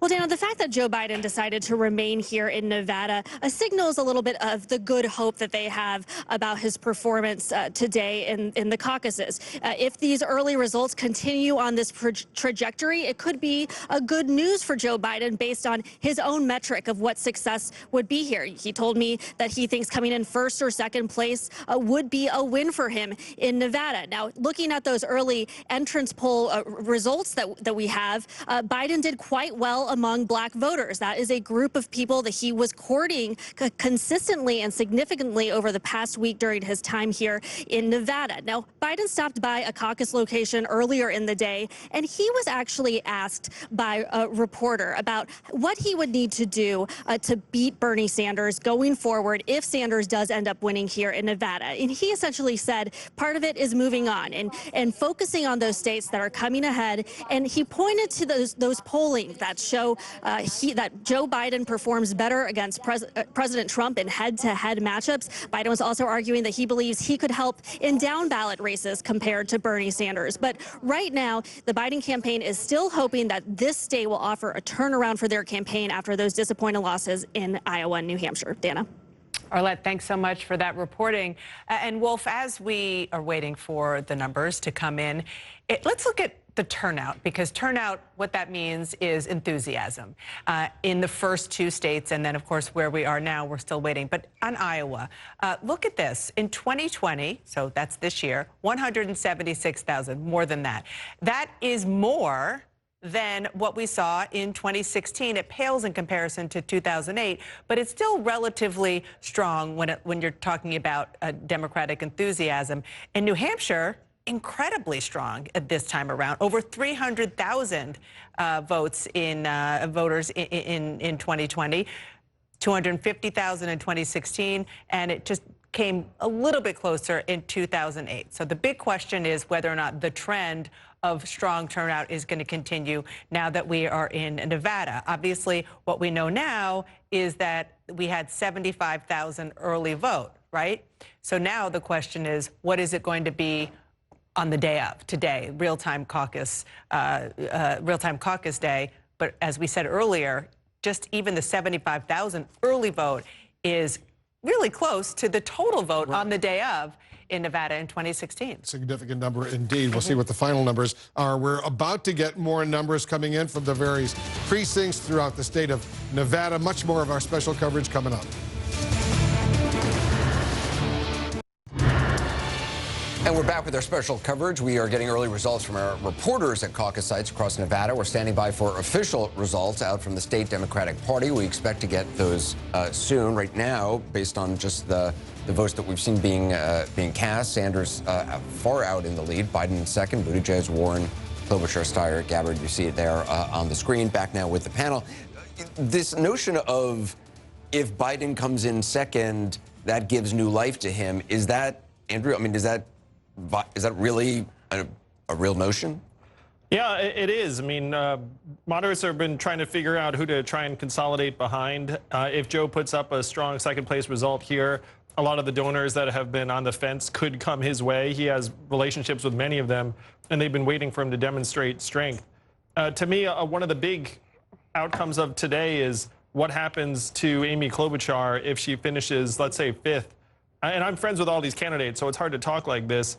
But if you finish fifth in Nevada and you're heading to South Carolina and you're Amy Klobuchar and you're not expected to do really well in South Carolina, then it starts prompting some really, really difficult conversations.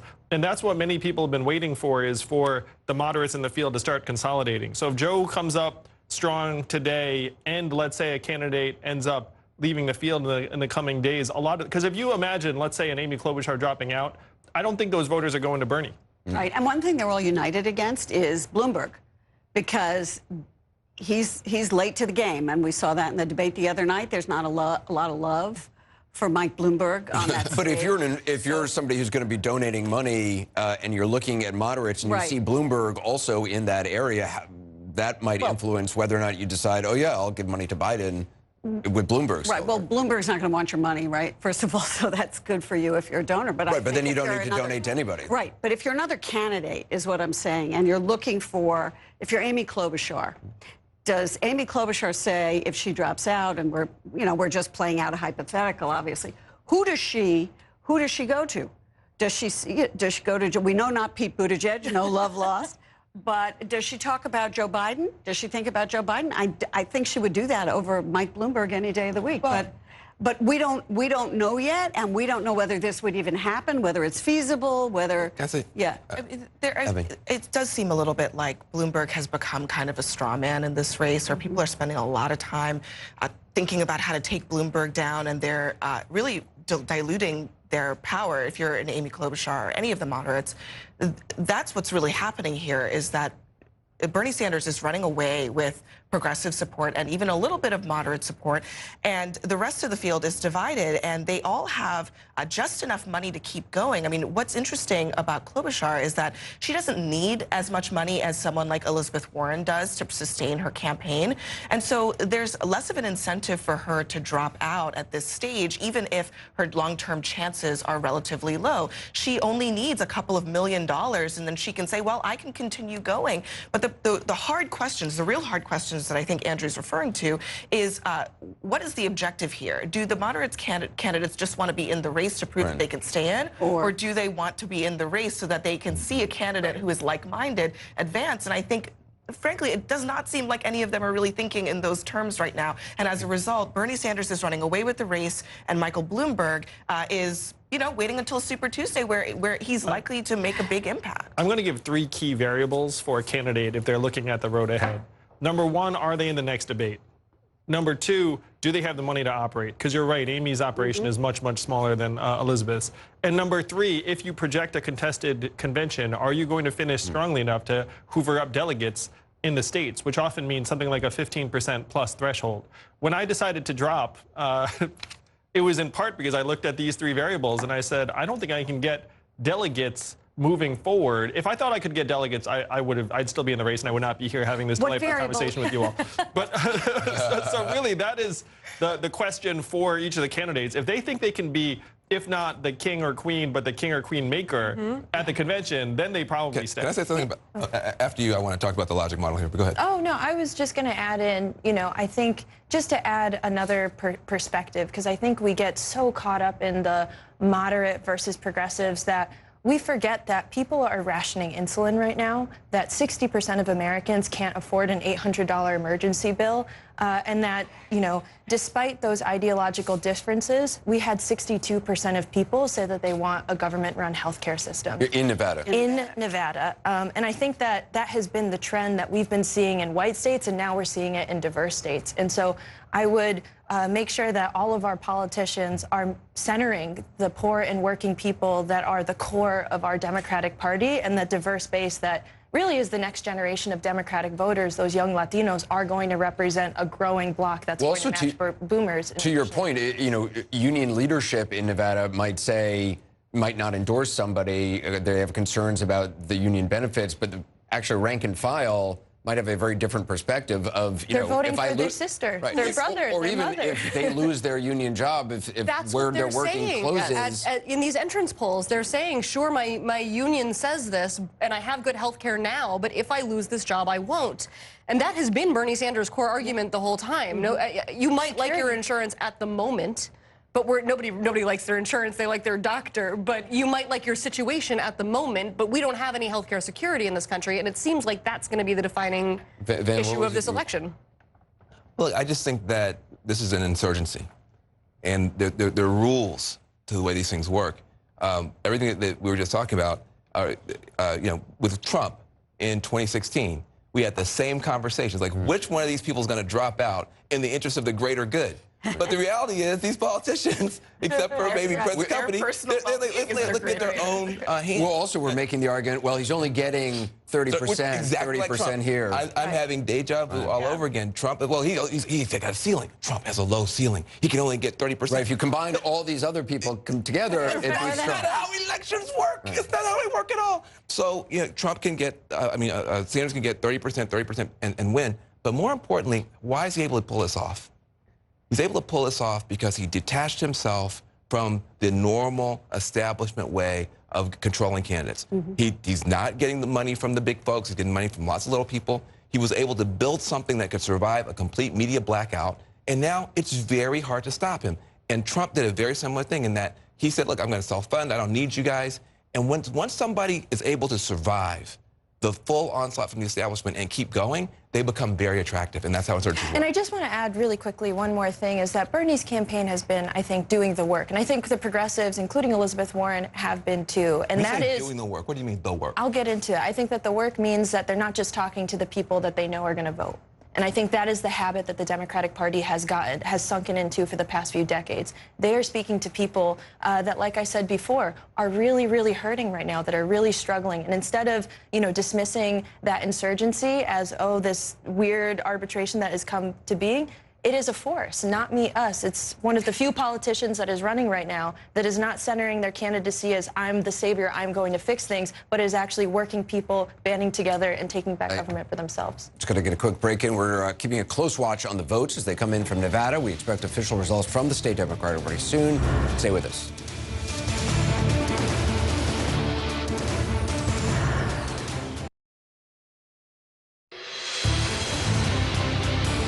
All right, we got another key race alert. Welcome back. Take a look at this. 7%. 7% of the precincts now reporting the popular vote. Bernie Sanders remains on top with 4,229 votes. He's 2,385 ahead of Joe Biden, who's in second place right now, 1,844. Pete Buttigieg, 1,492 in third place. Elizabeth Warren in fourth place, 1,218. Amy Klobuchar in fifth place, 756. Tom Steyer, 453. Tulsi Gabbard, 7 votes. Dana, back to you.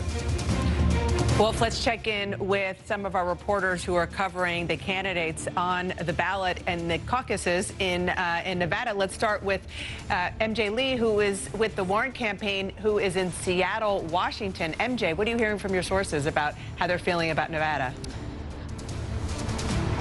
Yeah, Dana, let me just take you inside the Elizabeth Warren campaign right now. Obviously, they are feeling very, very good about the very strong performance that Senator Warren had this week in Las Vegas.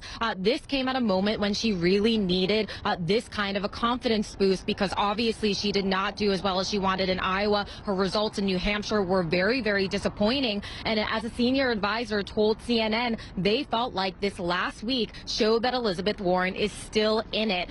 Now, the political boost that they felt like they were seeing included sort of anecdotal evidence of people saying that they wanted to give Elizabeth Warren a second look after this debate, and also in terms of fundraising. We know that they broke all kinds of fundraising records over the last week, but the big question, of course, is how much of a difference, if any, is this going to make in Nevada ultimately when we have the final results? And one thing that could actually work against Senator Warren is early voting. We have been talking about this all day, that tens of thousands of Nevadans have already voted in the state of Nevada, and the campaign is cognizant of the fact that there are just going to be some voters who cast their ballots before the debate and may have, if they had not seen the debate, may have wanted to change their votes. Obviously, that is not how early voting votes work.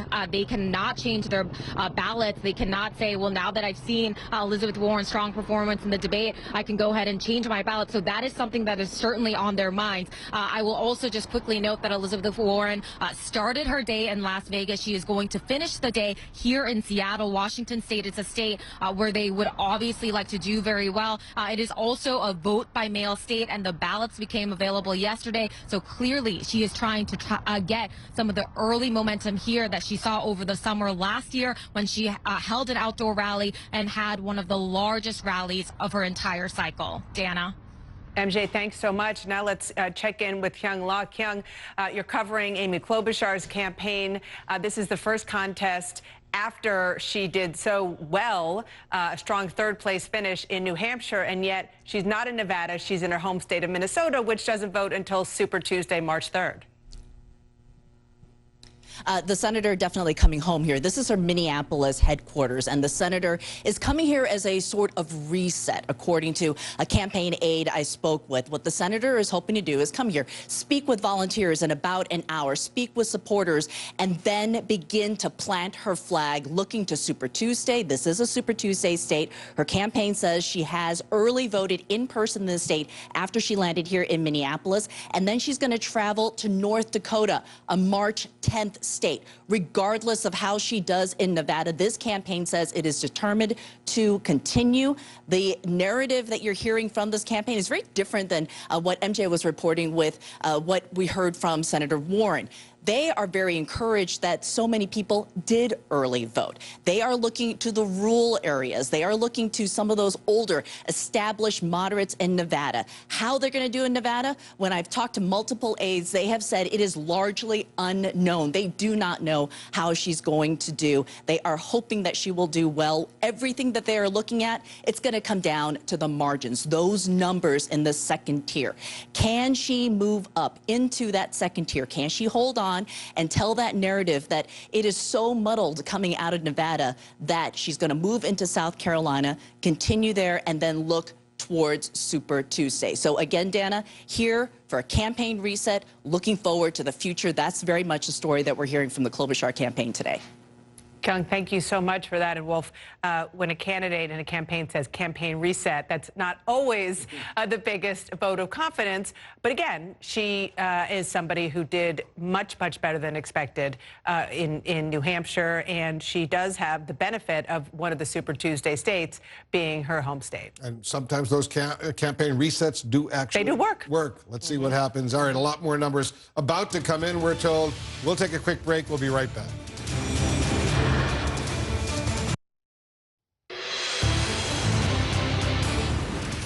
Welcome back. We have another key race alert right now. 9% of the precincts reporting Bernie Sanders remains on top, 5,208.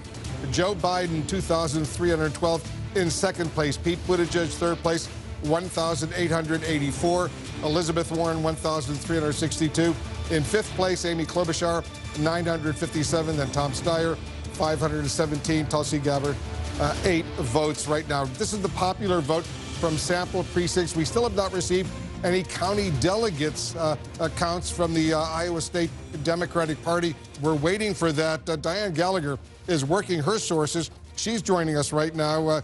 Diane, what are you learning? You're in Las Vegas. Are there any problems out there?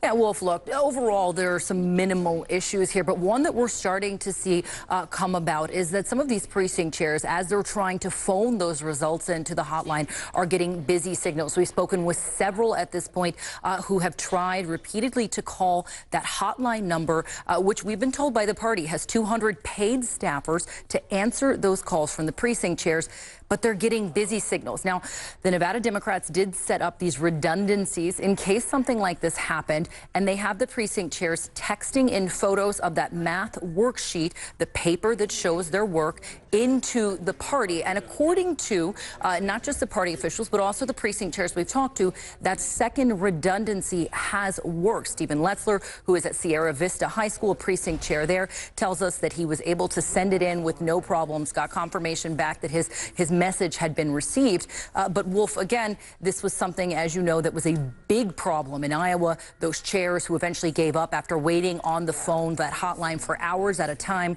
We're not seeing that type of situation here. There's that second redundancy set in place, but it is something that's starting to percolate here as we're getting those final results in. Well, let's hope the Nevada Democratic Party fixes that problem, fixes it quickly. Diane, thank you very much. David Chalian, you're looking closely at these numbers as well. That's right, Wolf. We're digging in deeper to this entrance poll, our survey of caucus goers as they showed up at the caucus sites this afternoon, taking a look at both gender and education level, key demographics in American politics today. So among white, college-educated women, take a look here. They make up about 20% of the electorate. Sanders, 22%. White, college-educated women. Klobuchar, 19%. Warren, 18%. Buttigieg, 17%. Biden at 13%. This is a competitive category. As I said, a 20% share, a fifth of the electorate. Now look at men without a college education, and you are seeing a pattern repeat itself again. One category where Bernie Sanders is competitive with his compatriots in the field, and another where he runs away with it. 42% of white men in the Nevada Democratic Caucus going electorate today support Bernie Sanders. That compares to 18% for Pete Buttigieg, 11% for both Biden and Klobuchar, 8% for Warren. Anderson, over to you. David Chalian, fascinating. How do you read those numbers? I mean, Van Jones, when you look at those numbers, what do you... Well, I thought it was very interesting that the women fell to the very, very bottom once it went over to the men. So, but people say that gender has no impact. Those numbers would suggest otherwise. But listen, Bernie Sanders has appeal that is broader than people thought, at least in Nevada. It's one state, but at least in Nevada, the big question with a candidate like him is, great, you've got your camp, you got your tribe, you got your following, but can you grow it? Can you expand it? Can you actually build a coalition that can win? Yeah, it's starting to look like he can, because he's ahead of Elizabeth Warren, who's a wine track candidate who should be dominating college-educated women. Certainly Klobuchar, he's beating them on their own turf. Also, if you're Donald Trump, looking at Sanders', wide appeal among non-college educated men, that's also, I would think, something that the Trump campaign would non-college educated white men are historically the white whale, no pun intended, for the Democratic Party. Those are not reliable Democratic voters. So if they are excited about a candidate, that certainly speaks to an expansion of the Democratic electorate in the general that we could be excited about. One thing I want to say about Warren is that I think the early voting might have hurt her more. I mean, early voting is good. I'm glad it happened. It might have hurt her more than any other candidate. I'm waiting to see what the split between the early vote versus day of vote, because that great debate that she had where she eviscerated Michael Bloomberg happened just in time to miss the early vote. So I think we're gonna have to wait until we see the numbers from today to see whether she got the bump from that she got in fundraising. No, Klobuchar and Warren split. White college graduate women, they had almost the same amount, and then Bernie had more than either one of them.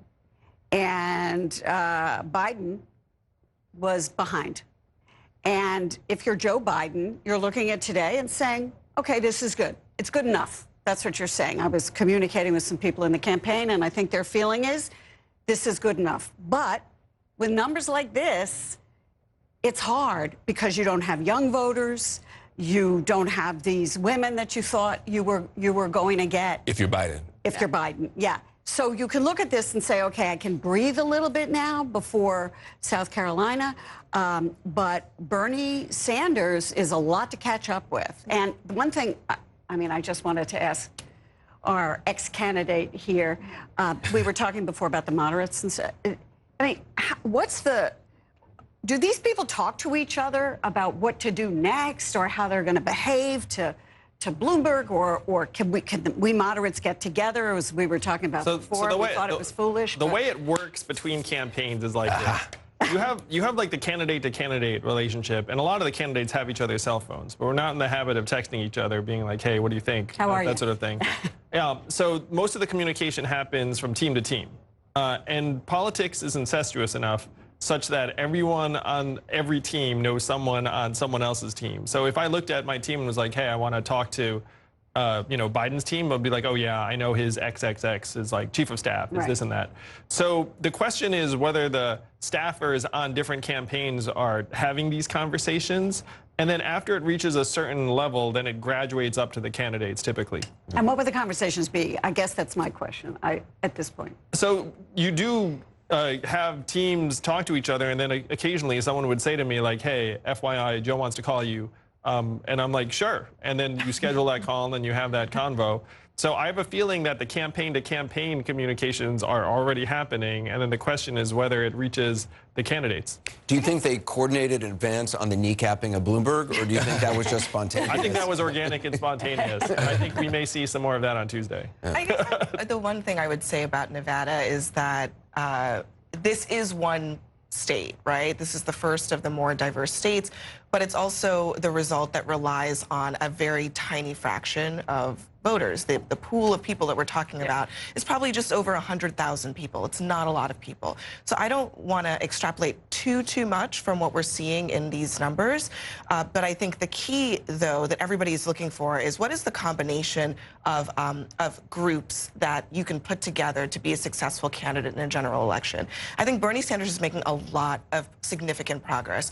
The white college educated women number is very important to Democrats, because if they look back at 2018 and they look back at what happened in the suburbs, they're seeing a lot of those women in the suburbs turning on the Republican Party, turning on Trump, and coming out to basically say healthcare is the most important issue to me, and I'm sick and tired of what we're seeing out in Washington, and I want to change. If Sanders is doing well with those voters, it's really good for him.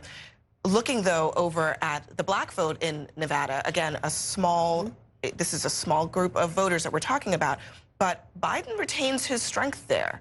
It's not as big as it has been in the past, but he has retained his strength, and that's why, to the earlier conversation, his people are feeling pretty good, because from a narrative perspective, what they wanted to be able to say leaving Nevada is Joe Biden's base is the base of the Democratic Party. It is African-American voters, and going into South Carolina, they are hoping to be able to build on that. But I think Sanders is giving him a little bit of a run for his money. I mean, we are getting to the point now where Sanders is running in a lot of polls even to Biden with the black vote. That is incredibly important. I think we need to look at the whole picture, but not put too much on this one place. But 100,000 voters. Bernie's running away with stuff in his own lane and grabbing other people's stuff, and Biden's holding on to his little core. Yes. That's not As good. we're talking about who gets to be a kingmaker at a convention, I think Biden is sort of best positioned to be in that role. Fair enough. He wants to be the king, though, I think. I mean, I think he wants to be the king, but I think he understands that he's going to come in with a really powerful role if he's not on top. I think it's not so much that he needs a second to get a massive boost and be right back in the race, comeback kid style. I think he needs seconds to still be viable and still possibly be that kingmaker. If he takes second today and then comes in strong in South Carolina, he's pretty well positioned. I mean, I still think, you know, this is sort of the problem when you base your entire argument on electability, right? Is that you actually have to win. And so even though he's going to be coming in second place tonight, he's coming in second place. And that support amongst African Americans is starting to really shrink. So that firewall that a lot of people thought that he was going to have is huge. But one thing that I want to comment on is just how unique it is that you have the Democratic frontrunner right now for the nomination who can capture Joe in a hard hat, the white working class that I feel like everybody, at least in D.C., the punditry world, obsesses with, and is building a coalition that is now yes, of young people, but it's moving across generations. It's moving across race, and it's moving across even ideology, at least from what we can see here. So we don't want to read too much into it. I totally agree with that. But as we look at the forecast ahead, depending on the results for tonight, there's only one candidate right now that seems to be set to, at least at the bare minimum, have a plurality of the delegates or possibly the majority. Organization is so much a part of winning a caucus. And one thing Bernie Sanders has shown us is that he can out-organize just about anybody.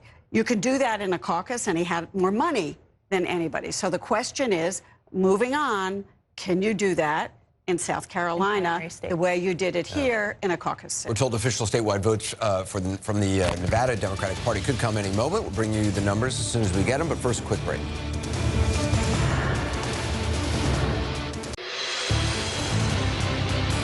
We got another key race alert coming in right now. 9% of the precincts reporting Bernie Sanders. He remains on top with 5,346 votes. These are the popular votes. He's almost 3,000 votes ahead of Joe Biden in second place with 2,384. Pete Buttigieg in third place, 1,974. Elizabeth Warren, fourth place, 1,393. Amy Klobuchar, 967. Tom Steyer, 539.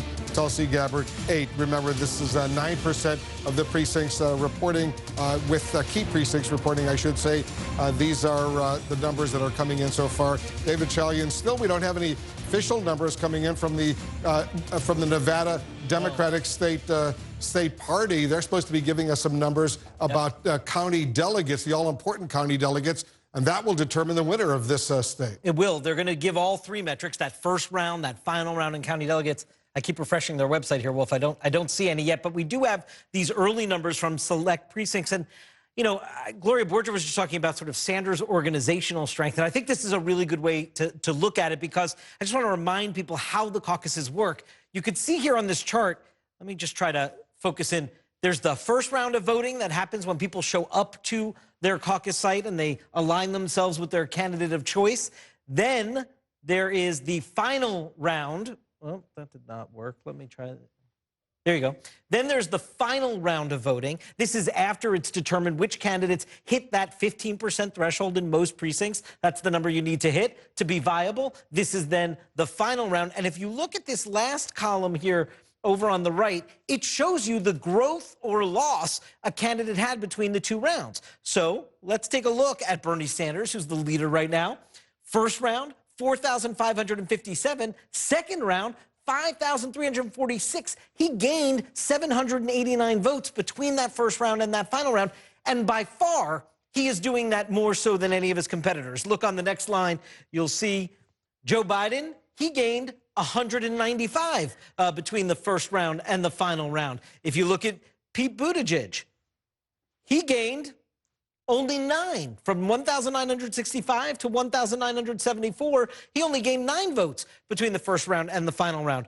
And then you start to see candidates who lost vote between the first round and the final round. Elizabeth Warren, she lost 316. Amy Klobuchar, she went from 1324 in the first round, 977. She lost 347. And look at Tom Steyer, Wolf.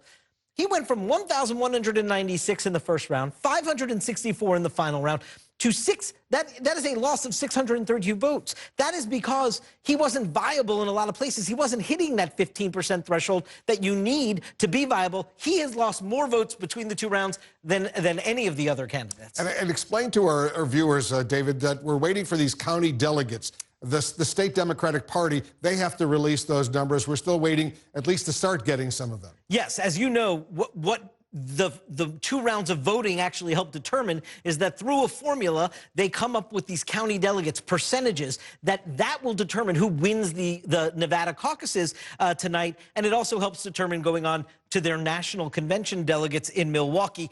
That is the key metric that determines the winner. So what they're doing now is, of course, checking and double checking the numbers that have come in, applying that mathematical formula precinct by precinct to figure out that county delegate percentage, and then they're going to report all of that out officially from the Nevada State Party. And we'll, of course, report to our viewers as soon as they report all those numbers to us. Stand by. Much more of our coverage coming up right after this.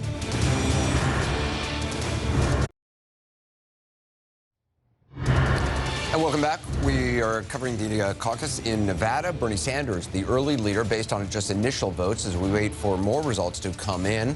The contest comes just a day after we learned that U.S. officials told Sanders that Russia is attempting to help his campaign as well as President Trump's. Back now with the panel.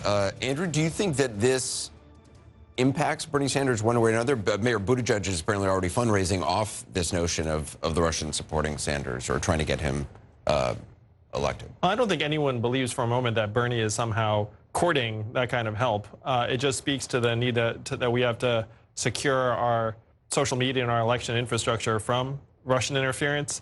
Just want to make a note on these vote totals. I'd keep an eye on Pete Buttigieg because his campaign has a knack for getting extra delegates in the rural counties. They did it in Iowa to great effect.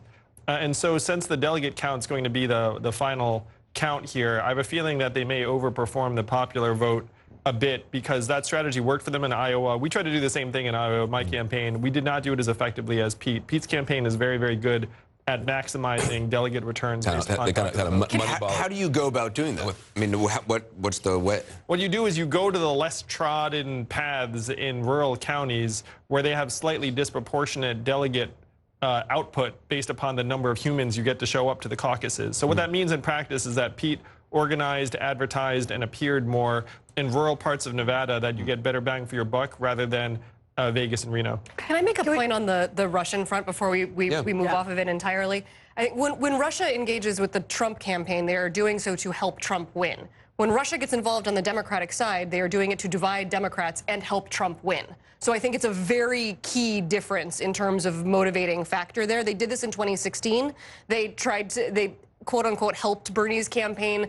But it wasn't really helping his campaign. It was sowing dissent among Democrats. It was trying to drive a wedge, taking what animosity already existed and amplifying it. That seems to be the way that they're getting in this time also. So I just don't want to wind up saying they're for Bernie and they're for Trump because that's just not true. I think that's totally right. And I think that it's really, really critical that Democrats across, progressives and moderates don't take the bait here and focus on the issues because the the press coverage that this has gotten is exactly what Russia wants. Well, It's disappointing. yeah. To see. But I mean, you can't say for sure the motivation of what's in Vladimir Putin's head. I mean, for all you could just as easily argue, and I don't know what the motivation of Russia is, but you could just as easily argue if it's not going to be Trump, they might think Sanders, for some reason, would be not as strong on foreign policy. Our intelligence agencies say that they are in for helping Trump. I think that it makes sense that they would be pursuing a similar tactic this election that they did last election, which was to use the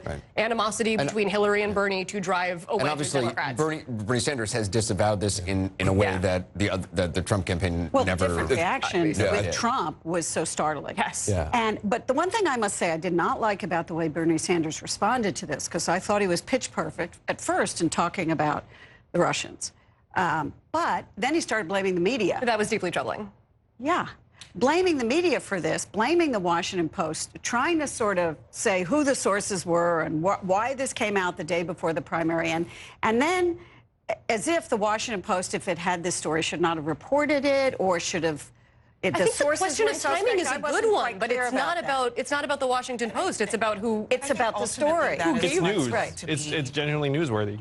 Ultimately, that's what's going to be problematic for Bernie Sanders as we discuss this further, is that for a lot of Democrats, what this episode has really shown is that Sanders has some instincts that they're uncomfortable with. This idea of pivoting to blaming the Washington Post has really set some people off, and it's really alarmed some Democrats who frankly, are already uncomfortable with Bernie Sanders into thinking, you know, yes, he's right about the Russian interference part, but there are other elements of this that they're not comfortable with. Pivoting and saying that the Washington Post is trying to harm them because of who owns the Washington Post, Jeff Bezos, which is literally exactly what Donald Trump says. That's a real problem for him and how he handles it. Yeah, and I think that I would offer the perspective of this, which is that I'm a relatively new person here at CNN. There are not a ton of people that are my age or that look like me. Most of the people that sit in a lot of the most powerful rooms in the country, you know, pushing forward our news, are are not the same sort of level of class, are a lot less wealthy than the folks that are sitting there. So I think that even though it might not be, you know, literally some person pulling the strings there is a worldview that is vastly different from the everyday voter to who are DC pundits and folks that are in the newsroom. And I think that's where a lot of everyday Americans. I just don't understand what Bernie Sanders was saying. You know, that's the question. Is he saying that Jeff Bezos was somehow behind this? Anything to do with the underlying issues. It's a nuanced conversation. It's not trying to sow discord in the U.S. election. We're learning more about log jams in reporting caucus results of the Nevada Democratic Party. Officials are getting busy signals, apparently, as they try to phone in votes. We're going to have more details on that ahead. And welcome back. We were waiting official results in Nevada. We expect those to start to come in any moment. I want to check in with Diane Gallagher, who is at Democratic Party headquarters in Las Vegas. What are you hearing about problems that some are having getting through to give vote results? Yeah, Anderson, we've heard from several precinct captains at this point who said that they have had difficulty getting through those hotlines to report those results or getting a busy signal. One of those precinct chairs, Chris Urbe, at the West Career Tech Academy site, says that he actually was texted a different phone number to call by his site lead. When he called that, he got a recording that basically said, "You've reached the Nevada Democratic Party. Your hold time is more than 30 minutes.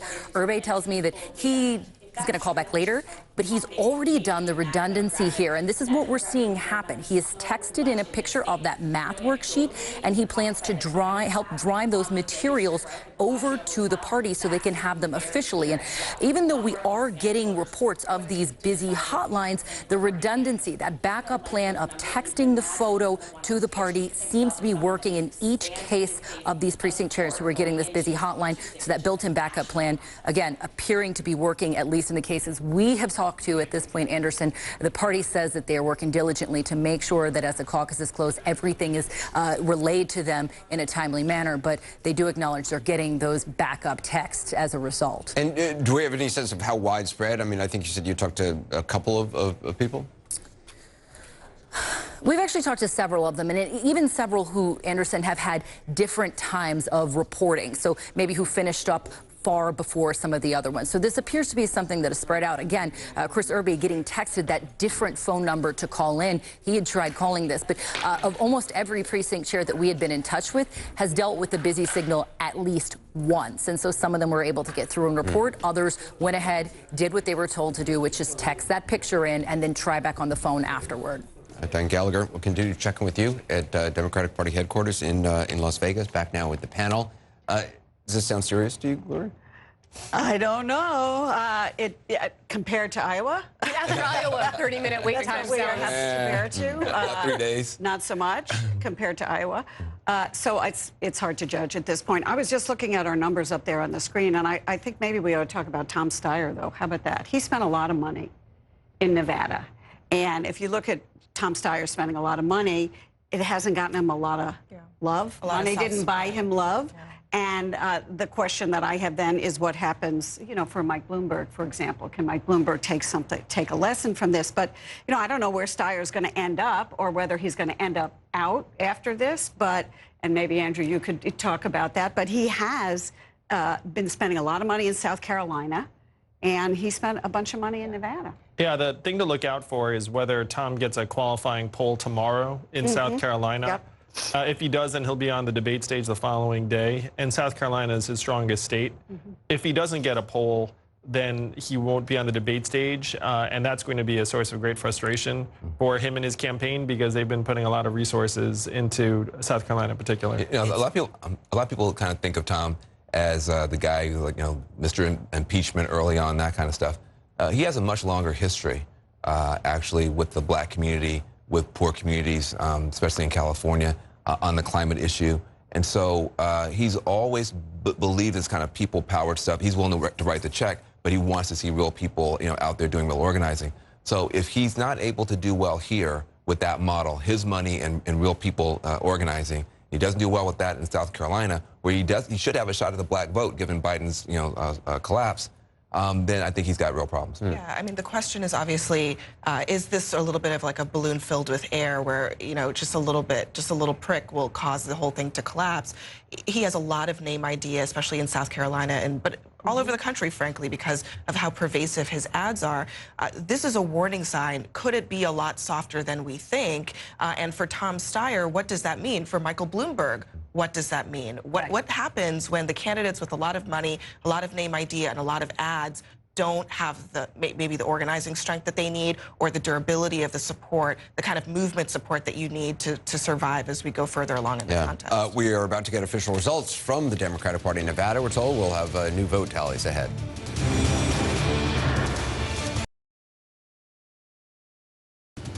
And we're back with our Nevada caucus coverage. Bernie Sanders is leading as we stand by for a major round of votes that we anticipate coming in at some point soon.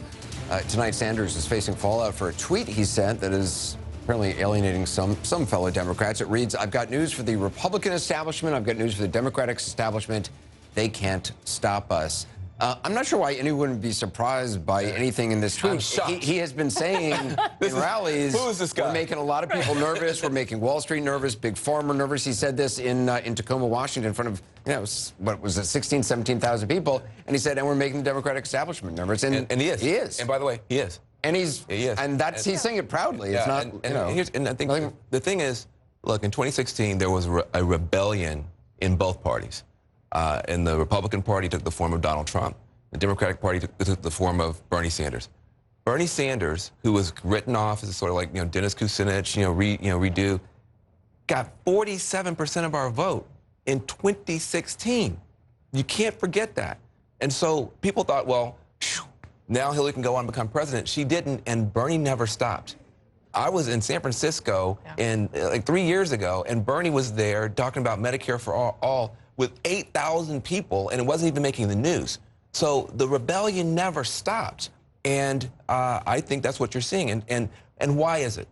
I think you made a very good point. There is a lot of pain at the bottom of our party.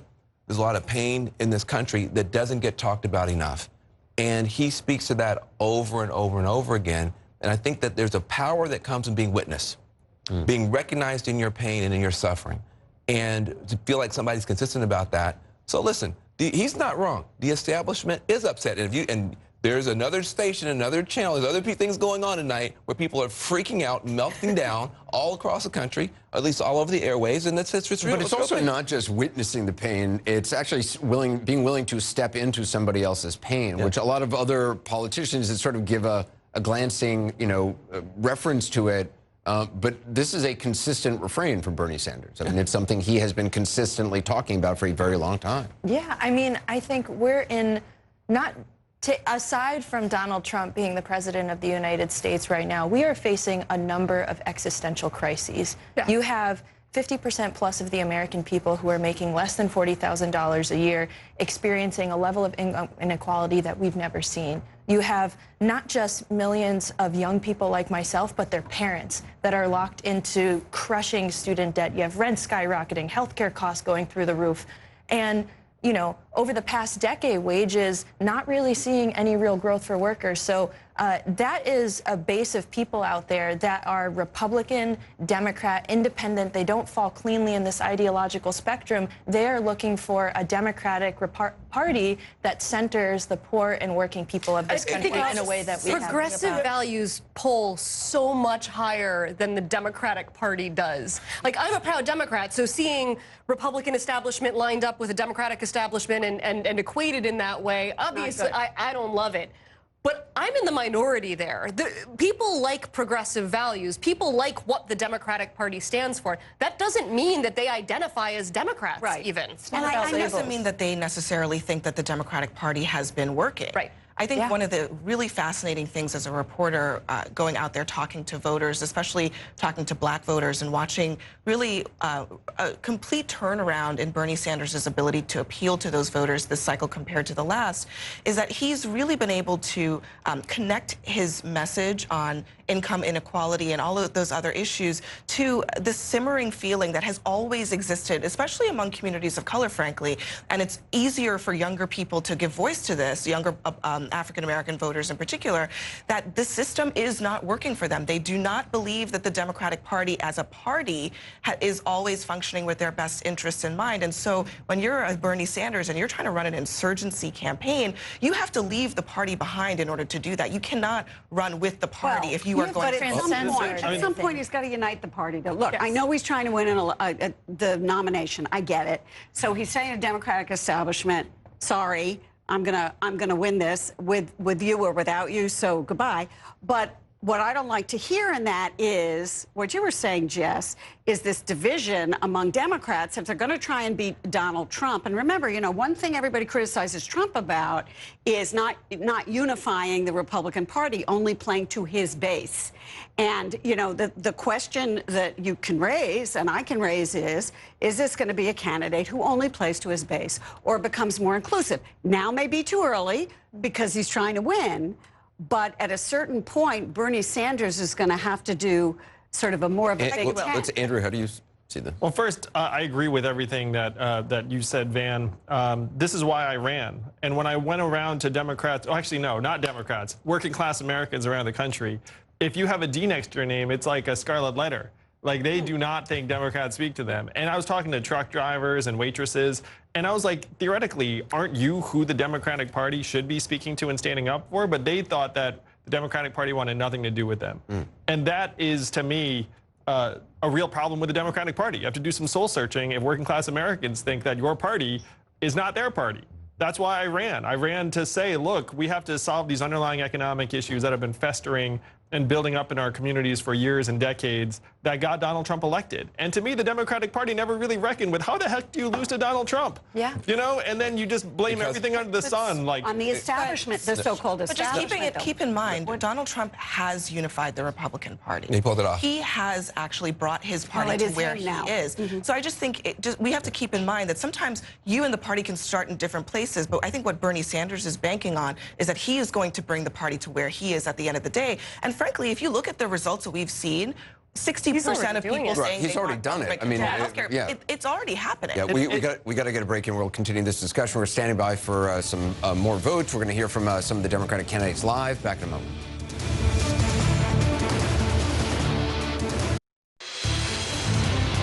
We got a key race alert right now. This is the first time we've gotten actual county delegate numbers coming in from the Nevada Democratic Party. Only 1% of the precincts reporting right now, but look at this. Bernie Sanders, 29.3%. Elizabeth Warren, 18.7%. Biden, 17.3%. Buttigieg, 17.3%. Klobuchar, 9.3%. And Steyer and Tulsi Gabbard follow up. Remember, the county delegates will determine the winner of the Nevada caucuses. Let's take a look at the popular vote that's coming in right now. This is 10%, a lot more. These are the numbers that we've obtained. Bernie Sanders, he's still ahead with 6,048. It's about 3,300 votes ahead of Joe Biden, who's in second place, 2,707. Buttigieg, 2,449. Warren, 1,575. Klobuchar, 1,068. Steyer and Tulsi Gabbard follow up. Let's go over to David Chalian. So finally, we're getting some official numbers, county delegates from the Nevada Democratic Party. The popular vote, though, we got a lot more in so far. And as you know, the popular vote comes to us in two different rounds, that first round of voting and the final round. So take a look at this chart, Wolf. Here is that first round of voting. People show up to the caucuses, they go into the room, they sort themselves to their candidate preference corner, and then the counting begins. Who's viable, who's not? Who meets that 15% threshold, who doesn't? Then the caucuses move into a final round of voting, once it is determined who's viable, who's not. And then take a look at this third column. We are able to see here, Wolf, who is gaining votes between that first round and final round, and who is losing votes. Who's better organized, they're there, they're viable, and they bring people to increase their numbers between the two rounds. Right now, take a look at Bernie Sanders. He is atop the field here, as you noticed. His first round number was 5,132. His final round, as you just noted, 6,048. He gained 916 votes between the two rounds of voting. Let's look at Joe Biden. 2,496 in the first round, 2,707 in the final round. He gained 211. You have Pete Buttigieg here. Hang on, sorry. I don't know why. Pete Buttigieg, 2,302 in the first round, 2,449 in the final round. He gained 147. So Buttigieg, Biden, and Sanders are the ones that gained. They were viable and they brought more people in, okay? Now let's look at the other side of the ledger. Elizabeth Warren there at the bottom. She went from 1921 to 1575. She lost 346. On this side, you see Amy Klobuchar. She went from 1449 to 1,068. She lost 381 votes, Wolf. This is largely because she wasn't viable in a lot of places. She wasn't hitting that 15% threshold. And Tom Steyer, that happened to him more than anyone. He started in the first round with 1,331 votes. In the final round of voting, again, this is only 10% of the precincts reporting. We have a lot of vote counting to do. But at this snapshot in time, in the final round, Steyer's at 627. He lost 704 votes between the two rounds. He's losing the most. He's not viable in a lot of these places. All right, we're about to get some more numbers, we're told. We'll check in on the campaigns as well as they wait for more results. So we'll also get an update on the lag in reporting some votes. Are the phone lines still jammed? We'll find out just ahead.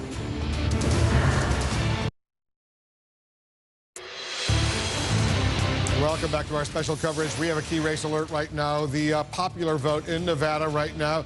Bernie Sanders maintains his lead, 6,048 to Joe Biden, who's in second place, 2,707. Buttigieg, 2,449. Elizabeth Warren, 1,575. Amy Klobuchar, 1,068. Tom Steyer and Tulsi Gabbard, they follow up. Dana, it's shaping up to be potentially a very good night for Bernie Sanders. It sure is, and we're getting results, which is a great thing. I want to go to some of our reporters who are out in the field, starting with Ryan Nobles, who is with the Bernie Sanders campaign in San Antonio, Texas. Ryan. Yeah, that's right, Dana. We aren't in Nevada tonight, but this has the makings of a victory party for the Nevada caucuses all the way here in San Antonio, Texas. This is a massive crowd. They started lining up to take part in this Sanders rally here tonight 5 hours ago. It is packed to the gills. There's already a huge crowd of people outside as well that can't get in. And listen to their response. Every time they see any kind of reporting about Bernie Sanders and his campaign on CNN, on the screens behind me, they react in a very big way. There is a ton of energy and enthusiasm here tonight, and you get the feeling that they're planning for a big victory party here tonight. Of course, we're a long way away from declaring any results yet, but there is a huge level of excitement. As for Sanders himself, he was in El Paso earlier tonight. He's en route to San Antonio right now. Our Andy Grayer, who's on the plane with him, reporting that he's been checking with his aides, wanting to get an update on the results in Nevada. They're hoping for a good night, Dana, and so is this crowd. And keep in mind, of course, they haven't yet to vote. Their vote doesn't come up until March 3rd, so this is the kind of energy and enthusiasm that the Sanders campaign is looking for. Dana, back to you. Ryan, thank you. That is very hard to do. Props to you for that with that crowd there. Let's now check with the Biden campaign. Arlette Saenz is there in Nevada, where Joe Biden is staying put in hopes of having a good day at the caucuses. Arlette.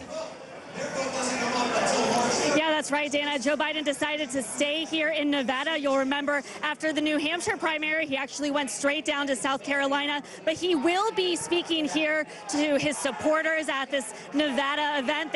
His supporters are now cheering, fired up, ready for Joe as they are watching these results come in. They've been cheering as every time that Joe Biden has been mentioned as the results have come in here. And for Biden, judging by his metrics, he told me that a first or second place finish here would be a win for him in the state. And if this trajectory continues, this could be a good night for Joe Biden based on those metrics. He spent a lot of the week here courting black voters here, and he's doing quite well with black voters in the state. Now, pretty soon after this, the campaign will be turning to South Carolina, which is going to be a firewall for Joe Biden. But for the moment, they are focused right here on Nevada, where he is hoping for a top 2 finish tonight, and he could potentially get that. Dana. I want to go now to Kyung Law. Kyung, the senator who you're with, Amy Klobuchar, is speaking. Let's listen to what she's saying, and we'll come back to you. So I want to, first of all, thank our great speakers today. Peggy Flanagan, our lieutenant governor, who we adore. She's been campaigning for me all over the country. As you know, the highest ranking American Indian elected to statewide office in the country. And we're really proud of her. Beirut, thank you. Where are you? So much for the beautiful words. Our mayor of Minneapolis, Jacob Fry, thank you. And what an honor to have David Wellstone here with us. And David has been carrying on his dad's work on mental health. I see him in Congress all the time. And I think you all know there's one reason I picked the color green for our signs and our shirts, and that is Paul Wellstone.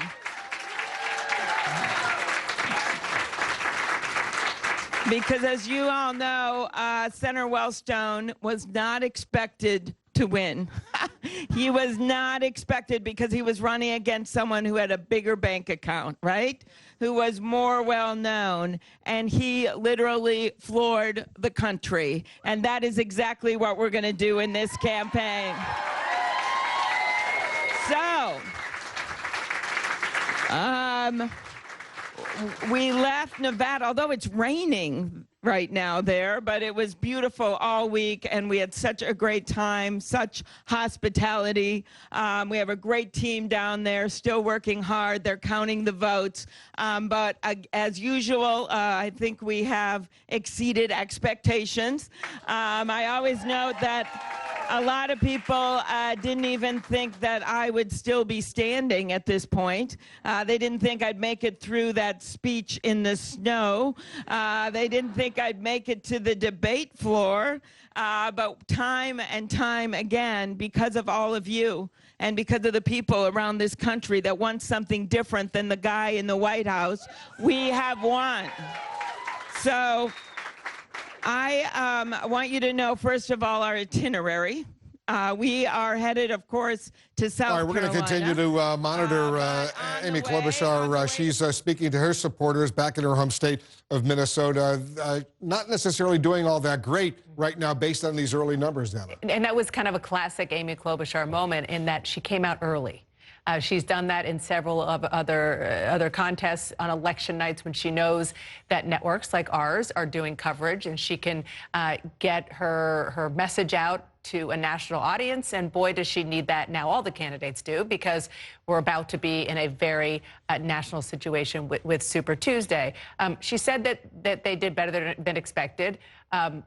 She's probably still talking about New Hampshire because that's not the case. It looks like, the way that the numbers and the entrance polls are looking now, that's certainly not the case in Nevada. The fact that she is home in Minnesota, which doesn't vote until Super Tuesday, until March 3rd, is very telling. Having said that, the delegate count complete up until today, she does have one more than Joe Biden, and that is saying something. She's not doing well, but Senator Bernie Sanders, John, he's doing well so far. Very impressive. All right, Sanders looks like he's having a very strong showing. The question is, what is the percentage? What are the delegates? We're going to have a big debate out of this about how long will the Democratic race go on, which is why what Senator Klobuchar says is actually interesting, in the sense that I don't mean to be critical or harsh on anybody. Running for president is hard. It drains you. It takes you away from your family. It beats you up. A lot of people work for you and volunteer for you. However, how many weeks in a row can you say, I got a participation trophy, therefore I'm doing great? It just doesn't work that way. You have to perform. You have to continue to get delegates. So if Amy Klobuchar comes out of Nevada tonight without delegates, she's qualified for the debate in South Carolina. She will be in the race through South Carolina. She did raise a decent amount of money, a modest amount of money, but for a candidate without a big infrastructure, enough to get on television in some Super Tuesday states. The question is how long? The question is if you continue to be 4th, 5th, or 6th, how long can you sustain yourself? Now, this is a conversation it's not just Senator Klobuchar is going to have. Several of the candidates are going to have this conversation of, am I going to try to stay in this race, cherry-pick states, get some delegates, because I think this is going to go on for a long time. I think no one's going to get a majority before Milwaukee, and I want to show up in Milwaukee with 50, 60, 20, what's the number of delegates, but I'll have some power? Might be little, but I'll have some power. Or do you say, wait a minute, I'm Amy Klobuchar, there's Pete Buttigieg, there's Joe Biden, there's Michael Bloomberg, maybe you put Tom Steyer in that group. Are we all going to stay in the race and allow Bernie Sanders to win with 35, 35, 28, 35, 32, 27, and let him have a march? There's going to have to be such a conversation. They're tough and they're painful. Now, again, she did surprise in New Hampshire, but she came in 3rd. I'm not so sure that conversation is going to happen. Like to your point earlier, that would have happened in times when there is a real establishment, where there is a party apparatus where people listen. I don't know. I don't know that they will listen. And the age we live in. It used to be, when I started doing this, if you ran and lost, you lost. People run and lose now and actually gain from it politically. They have higher stature in the Senate. They create a fundraising network. If you care about an issue, you elevate your issue. So it's not quite clear. And look, let's be fair to Senator Klobuchar. This race is very muddled right now and confusing. So you don't know. Is there a slingshot moment? Maybe. And is there another calculation? Are you raising your profile in the Senate? Are you thinking maybe you might be in position to be a vice presidential contender? That's hard for her because who would the candidate be? How would it work? But this is hard. This is where the campaign gets hard. It's only contest number 3. But again, she raised about $2-3 million after New Hampshire. That's good for a bit. But look at the map of Super Tuesday. Again, just California alone, you can spend $3 million on TV ads in about a half an hour. Yeah, and then there's Texas, some other really big states as well. Hold on for a moment. Okay. You want to make a point? No, I just want to show you something, because we were talking about where we are on the calendar just really quickly. This is February, so we're in the 3rd contest of February, right? And all told, at the end of the month, only 3.9% of the delegates are going to be awarded. But look at Super Tuesday, which is a week from Tuesday. Just on that day alone, 1/3 of the delegates that a candidate needs to be the nominee is going to be awarded. And then because there's kind of a second Super Tuesday-like day, 65%, over 65% of the delegates. So that is just the context in which we are looking at what's going forward, but also today, the importance of today. It's much more less about delegates and much more about momentum, fundraising, and so forth. And to compete in those Super Tuesday states, you need a lot of money. And some of these candidates are beginning to run out of money. All right, much more ahead. We're waiting for more numbers to come in from Nevada. We'll be right back.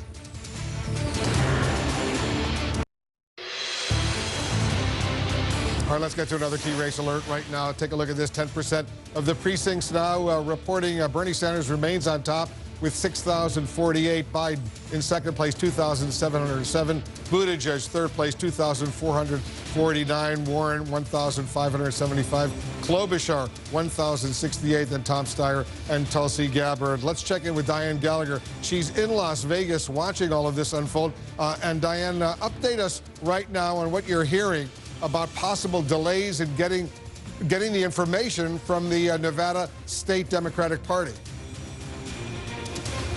Yeah, and look, Wolf, we were talking about those hotlines that the precinct captains needed to call in to report those results to the party. Several of them were getting these busy signals. They were asked to call another phone number. That was also busy with at least a half-hour wait. One of those precinct chairs I spoke with, Chris Urbe, I talked about him in the last hour. He was able to call back. He got in, he got through, and reported his results. And this could be in part why these results we're getting are coming in at such a delay from those caucuses ending.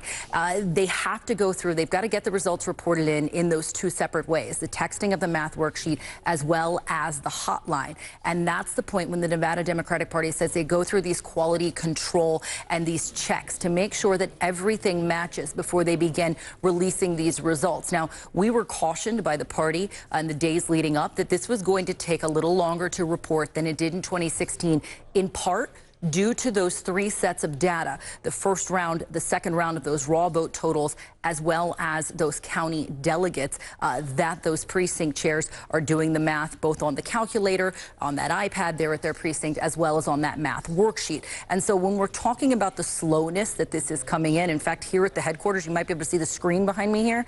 It only came on within the past half hour with just results trickling in from the party. And so we are hoping that they start coming in a little bit sooner, but the party did warn us that it is going to take a little bit of a longer time because they have to go through these quality control checks. They can't take the data straight from the calculator. Instead, they are relying on the phone calls, the pictures, and then the actual delivering of those materials to party officials so they can then check and make sure that the results are official. So we could be in for a long night here, Wolf, but at this point, we're not hearing too much about major issues across the state. Most of those have been remedied, it sounds like. I will watch it very closely. Obviously, they've got to be very, very precise. Diane, stand by. I want to go over to David Chalian right now, who's also taking a much closer look at these numbers that are coming in.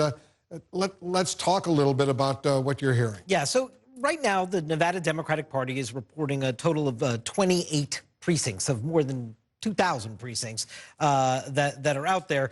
So as Diane was saying, the question is, well, is there cause for alarm here? I'm told from somebody who is familiar with what the party is seeing come in and the quality control checks that they're doing, that there is no inside the party right now, there is no sense of alarm. They, as Diane was saying, they knew this was going to take much longer than we had seen historically, and it is. This is much later than we would normally see. We know they have to report out those three different data sets, but I am told that we should expect a new batch of vote very soon to be reported out by the state party, but that this is sort of going along as the party anticipated it would, taking a long time with those quality control checks on the first vote, final vote, and those all-important county delegates, getting all three streams of those information out, and of course, wanting to make sure they get it right. Remember, one of the Iowa lessons, it isn't just about how do we avoid the app and get the results out. Remember, Iowa is under a recount right now. There were some discrepancies in what was being reported. So Nevada, the Democratic Party there, has really tried to learn the lessons from the Iowa Democratic Party. What went wrong there? It's not just the reporting structure. It's also the quality control, making sure what they report is 100% accurate. Is the delay that we're seeing right now the result of some of the new rules that are in place right now in Nevada? Well, the fact that we are now getting new information that we've never gotten before on the popular vote. As you've been reporting throughout the night, showing people, we didn't have popular vote numbers before for that first round of voting and that final round of voting. That was not part of the scenario. So that's part of a rule change, and that's new information that the party wants to make sure they get right. But again, I'm being told there's inside the party right now, there is no panic at the moment. They're not alarmed. This is going right now according to what they expected, is what they're telling us. We'll watch it together with you. Hopefully they'll get everything in order. We want those numbers to be precise. That's most important, even if it takes a little bit longer. Coming up, some caucuses actually ended in ties, and the winners were decided Vegas style with the draw of cards. We're going to show that to you when we come back.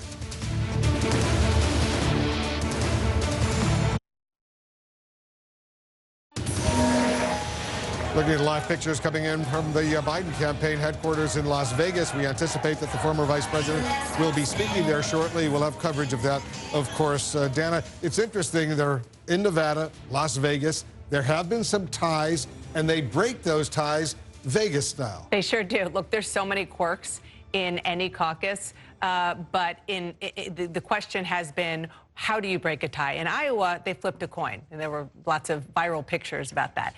This is so fascinating how they do it. They do it Vegas style, but it's not just that. They leave nothing to chance, forgive me, but they have very specific instructions. Each, if there is a tie, each precinct has to shuffle the deck. They each get a deck of cards 7 times. And then after that is done, they pull the cards. So look at this. This actually happened in Reno. First of all, the headline here is the Jack of Hearts. That's Elizabeth Warren. She won. So this is Elizabeth Warren right there. And then the 4 clubs, that was Bernie Sanders. He came in second. Excuse me, I'm not having trouble with the stylus here. And then Pete Buttigieg, he came in second. Oh, I'm going to go back to you, Wolf, because I think Joe Biden's coming. Yeah, he's speaking now in Las Vegas. Let's listen in.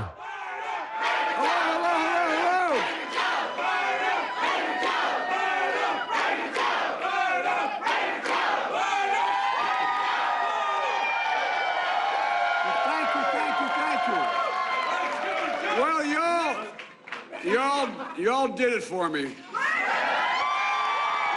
it.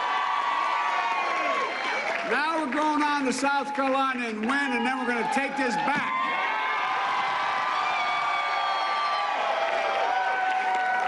I thank everyone who caucused for us, but I particularly want to thank the precinct captains, all our volunteers that are here, all the people who made all those phone calls. By the way, I plan on coming back to win this state outright. Look, you know, I couldn't have done it without, I want to start off, I got to recognize a few of the congresspersons here. You know, Dina Titus has been incredible.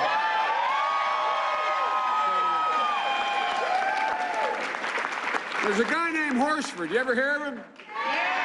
That man can campaign, man. He can camp. I know. I see him right there. You kidding me? You kidding me?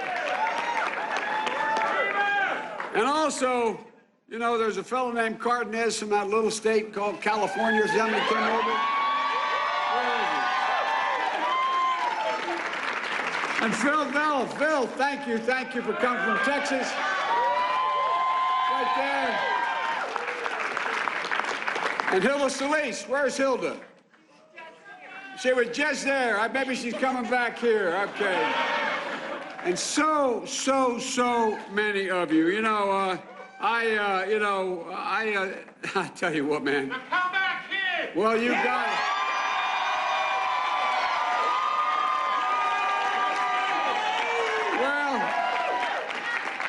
Well, you're sending me back. I want to tell you something. And we're in Labor's house, man. Labor's house. The IBEW stepped up in a big way, as did a bunch of you. Look, we got some of the best union support, I think better than anybody in the whole damn thing.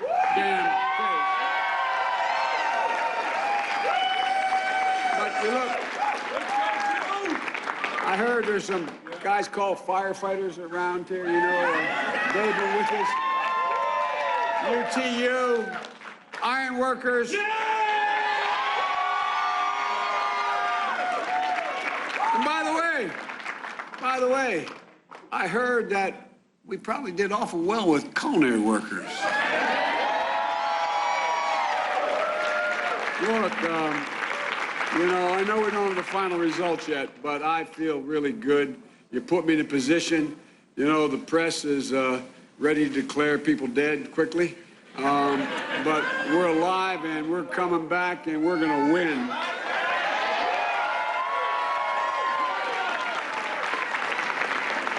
And by the way, I want to thank all the folks at 226. You know, they've been incredible to me. They've been incredible the way they've treated me, and I want to tell you that you know, the choices that they had to make were ones that made a big difference. Look, I want to get right to the point here. I think we're in a position now to move on in a way that we haven't been until this moment. I think we're going to go. We're going to win. We're going to win in South Carolina.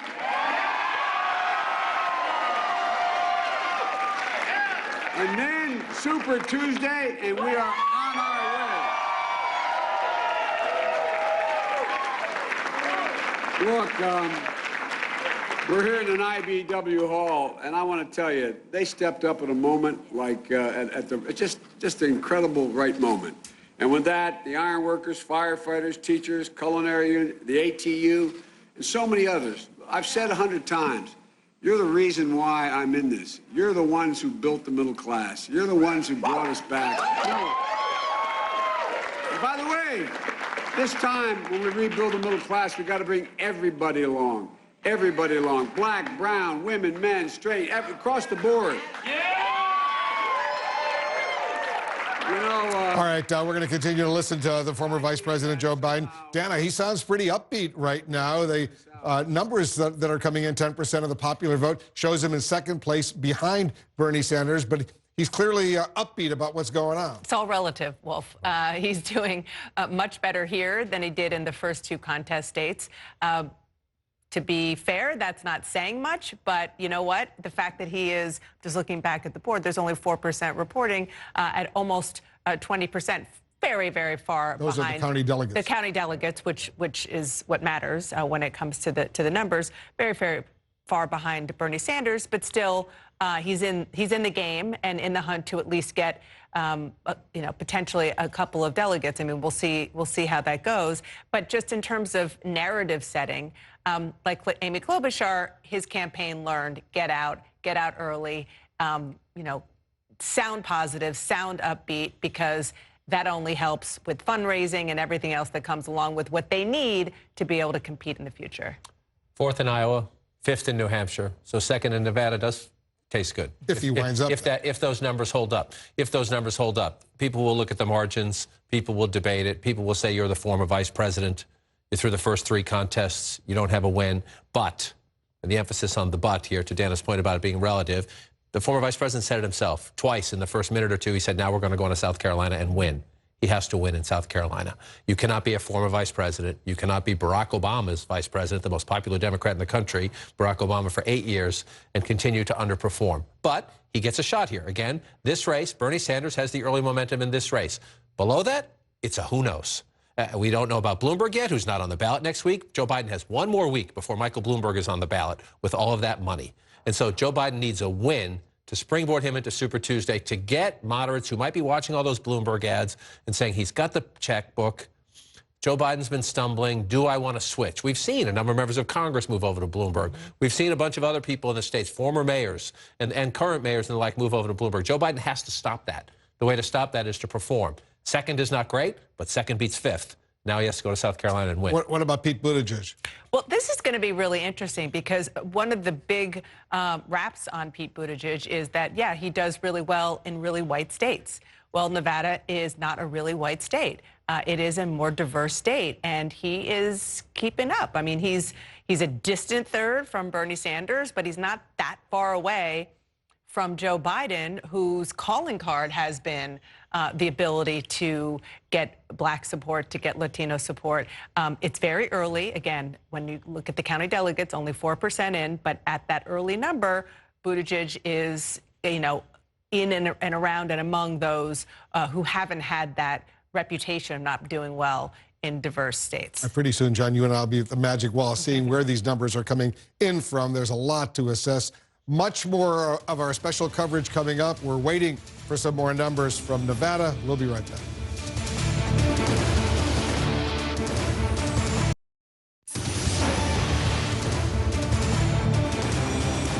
And there you see some numbers.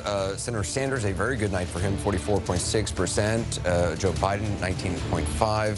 Buttigieg, 15.6%. Biden campaign, you just saw the Biden campaign comments from them. They are portraying this certainly as a good night for them, talking about a Biden comeback, this being the start of a Biden comeback.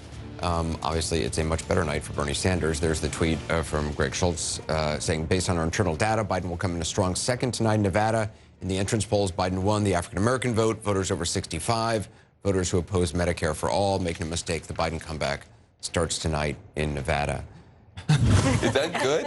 Is that good? Like, if you're over 65, that's your strong. I mean, it's like a party that's as young as this party and diverse as this party. I love to see his African-American numbers staying there. But Bernie's been very, very impressive with those numbers as well. And look, I think that you would have expected, given how much noise Biden was making about, I've got to get to a diverse state, diversity, diversity, diversity. You expect him to be #1 or to be a lot stronger than he is. So look, I think it's great that he had #2.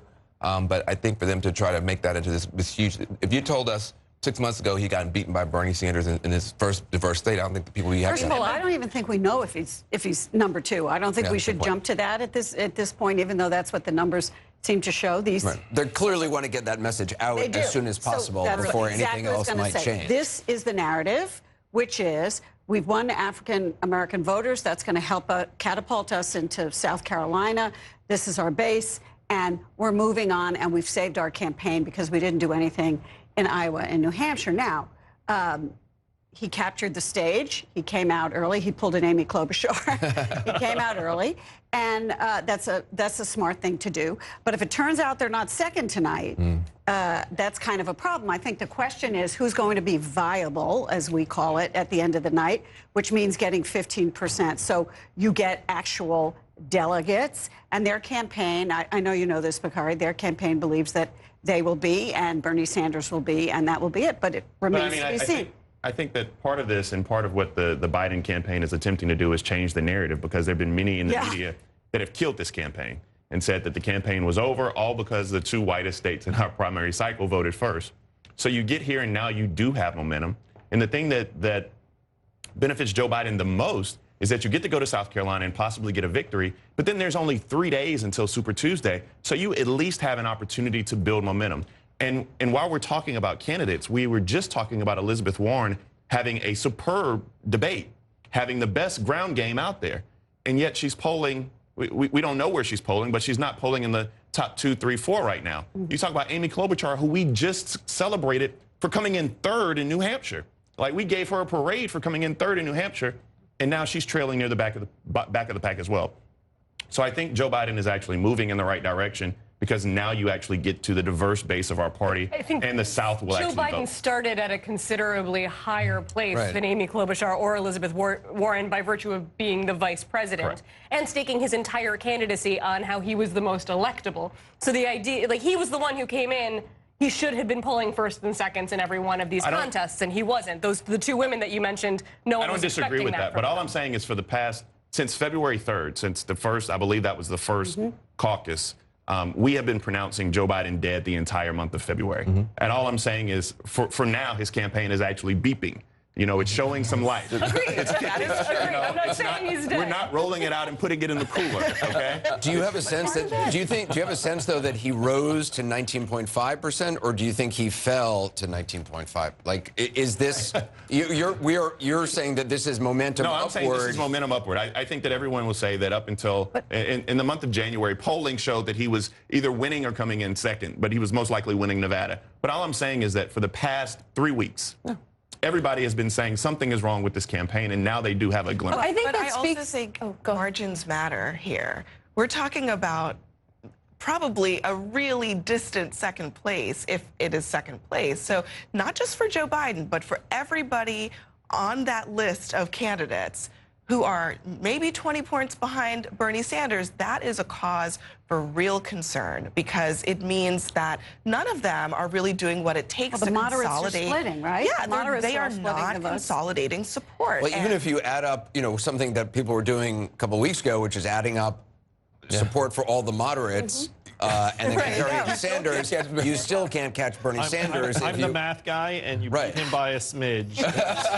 All together. Well, let's leave the math to it. The other thing about Elizabeth Warren, probably, just to be clear here, Elizabeth Warren's moment came really at a bad time. I mean, it was just an awful time. I mean, 75,000 people voted in early voting. It's about 70,000 by the time she had her debate moment. It was just too late. But the thing is, and this is the thing for all of these candidates at this point, it's both good and bad. If you have enough money, you can keep going. She has now a lot of money. She's going to keep going in South Carolina, and we'll see how she does there and Super Tuesday.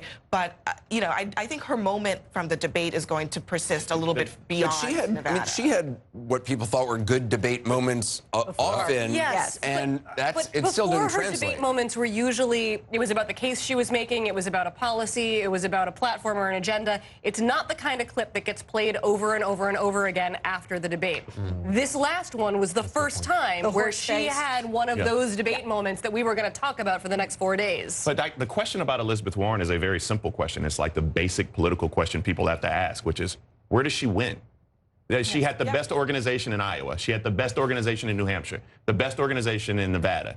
And now we're going to get to places which are much more diverse. You have 5 states, throughout the South on Super Tuesday. So my question to Elizabeth Warren is, where actually do you win a primary? She's got a very big, expensive team, and it hasn't paid off at the ballot box yet.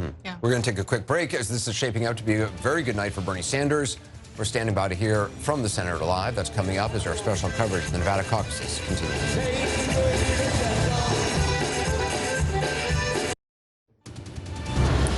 And you see 2 campaigns on either side of the screen. San Antonio, Texas, that is where Bernie Sanders is. We expect to hear from him shortly. He's already in Texas. Moving on, shows the confidence there. Pete Buttigieg is expected to speak in Las Vegas, Nevada, any moment. We obviously will bring you that as well. We've already heard from former Vice President Joe Biden as well as Amy Klobuchar. They came out early to get their point of view across. Back now with the panel. What do you expect to hear from Buttigieg tonight? I mean, if you're Pete Buttigieg, how do you, again, it's still so early, only a small number of the votes are in, but 3rd place. Well, look, Pete had the rap on him. Only people like him who are white. No brown people like him. No black people like him. He's just for the white people. And he can now begin to get that monkey off his back a little bit. He's done reasonably well in Nevada. We'll see what the numbers are. So he gets a chance to sort of maybe make a better case for himself going forward. Look, I think for the top 3, Bernie can be happy because he's #1. Biden can be happy because he's not at the bottom anymore. And Pete can be happy because he performed reasonably well in a diverse state. The rest of them, though, I think have a very, very hard night.